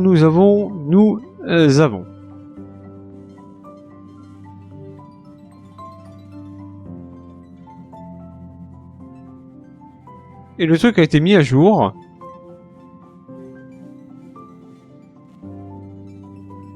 Et il en faut que 2000. Ah bon, on peut y aller maintenant du coup. Il en faut que 2000. J'ai plus que 2000.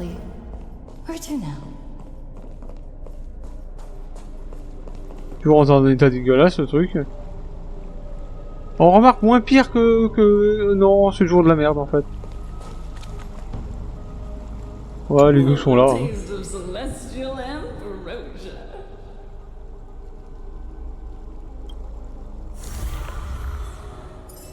Ok. Il vous dit si ça va un max, ok.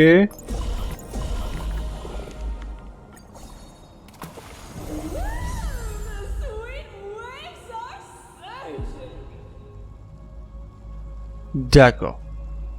Alors.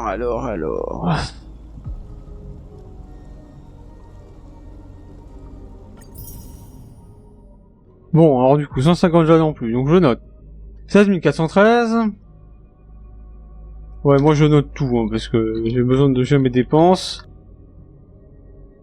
73 machin. Une raison automobile de plus, ça m'en fait 19. 320 crédits en plus, on est à 103 471 000, c'est beaucoup trop. Ouais, c'est déjà trop. Ok, bon. Voilà. Et ensuite, il va falloir que je fasse l'exploration de cette map. Les 3 pics pour spectre. Il y a une quête ici. Ouais, il y a une quête secondaire là. J'ai pas tout exploré, donc peut-être qu'il y aura d'autres trucs à les ramasser. Enfin, à moins qu'aussi j'ai bien tout exploré et qu'il y a que ça de visite de... Ouais.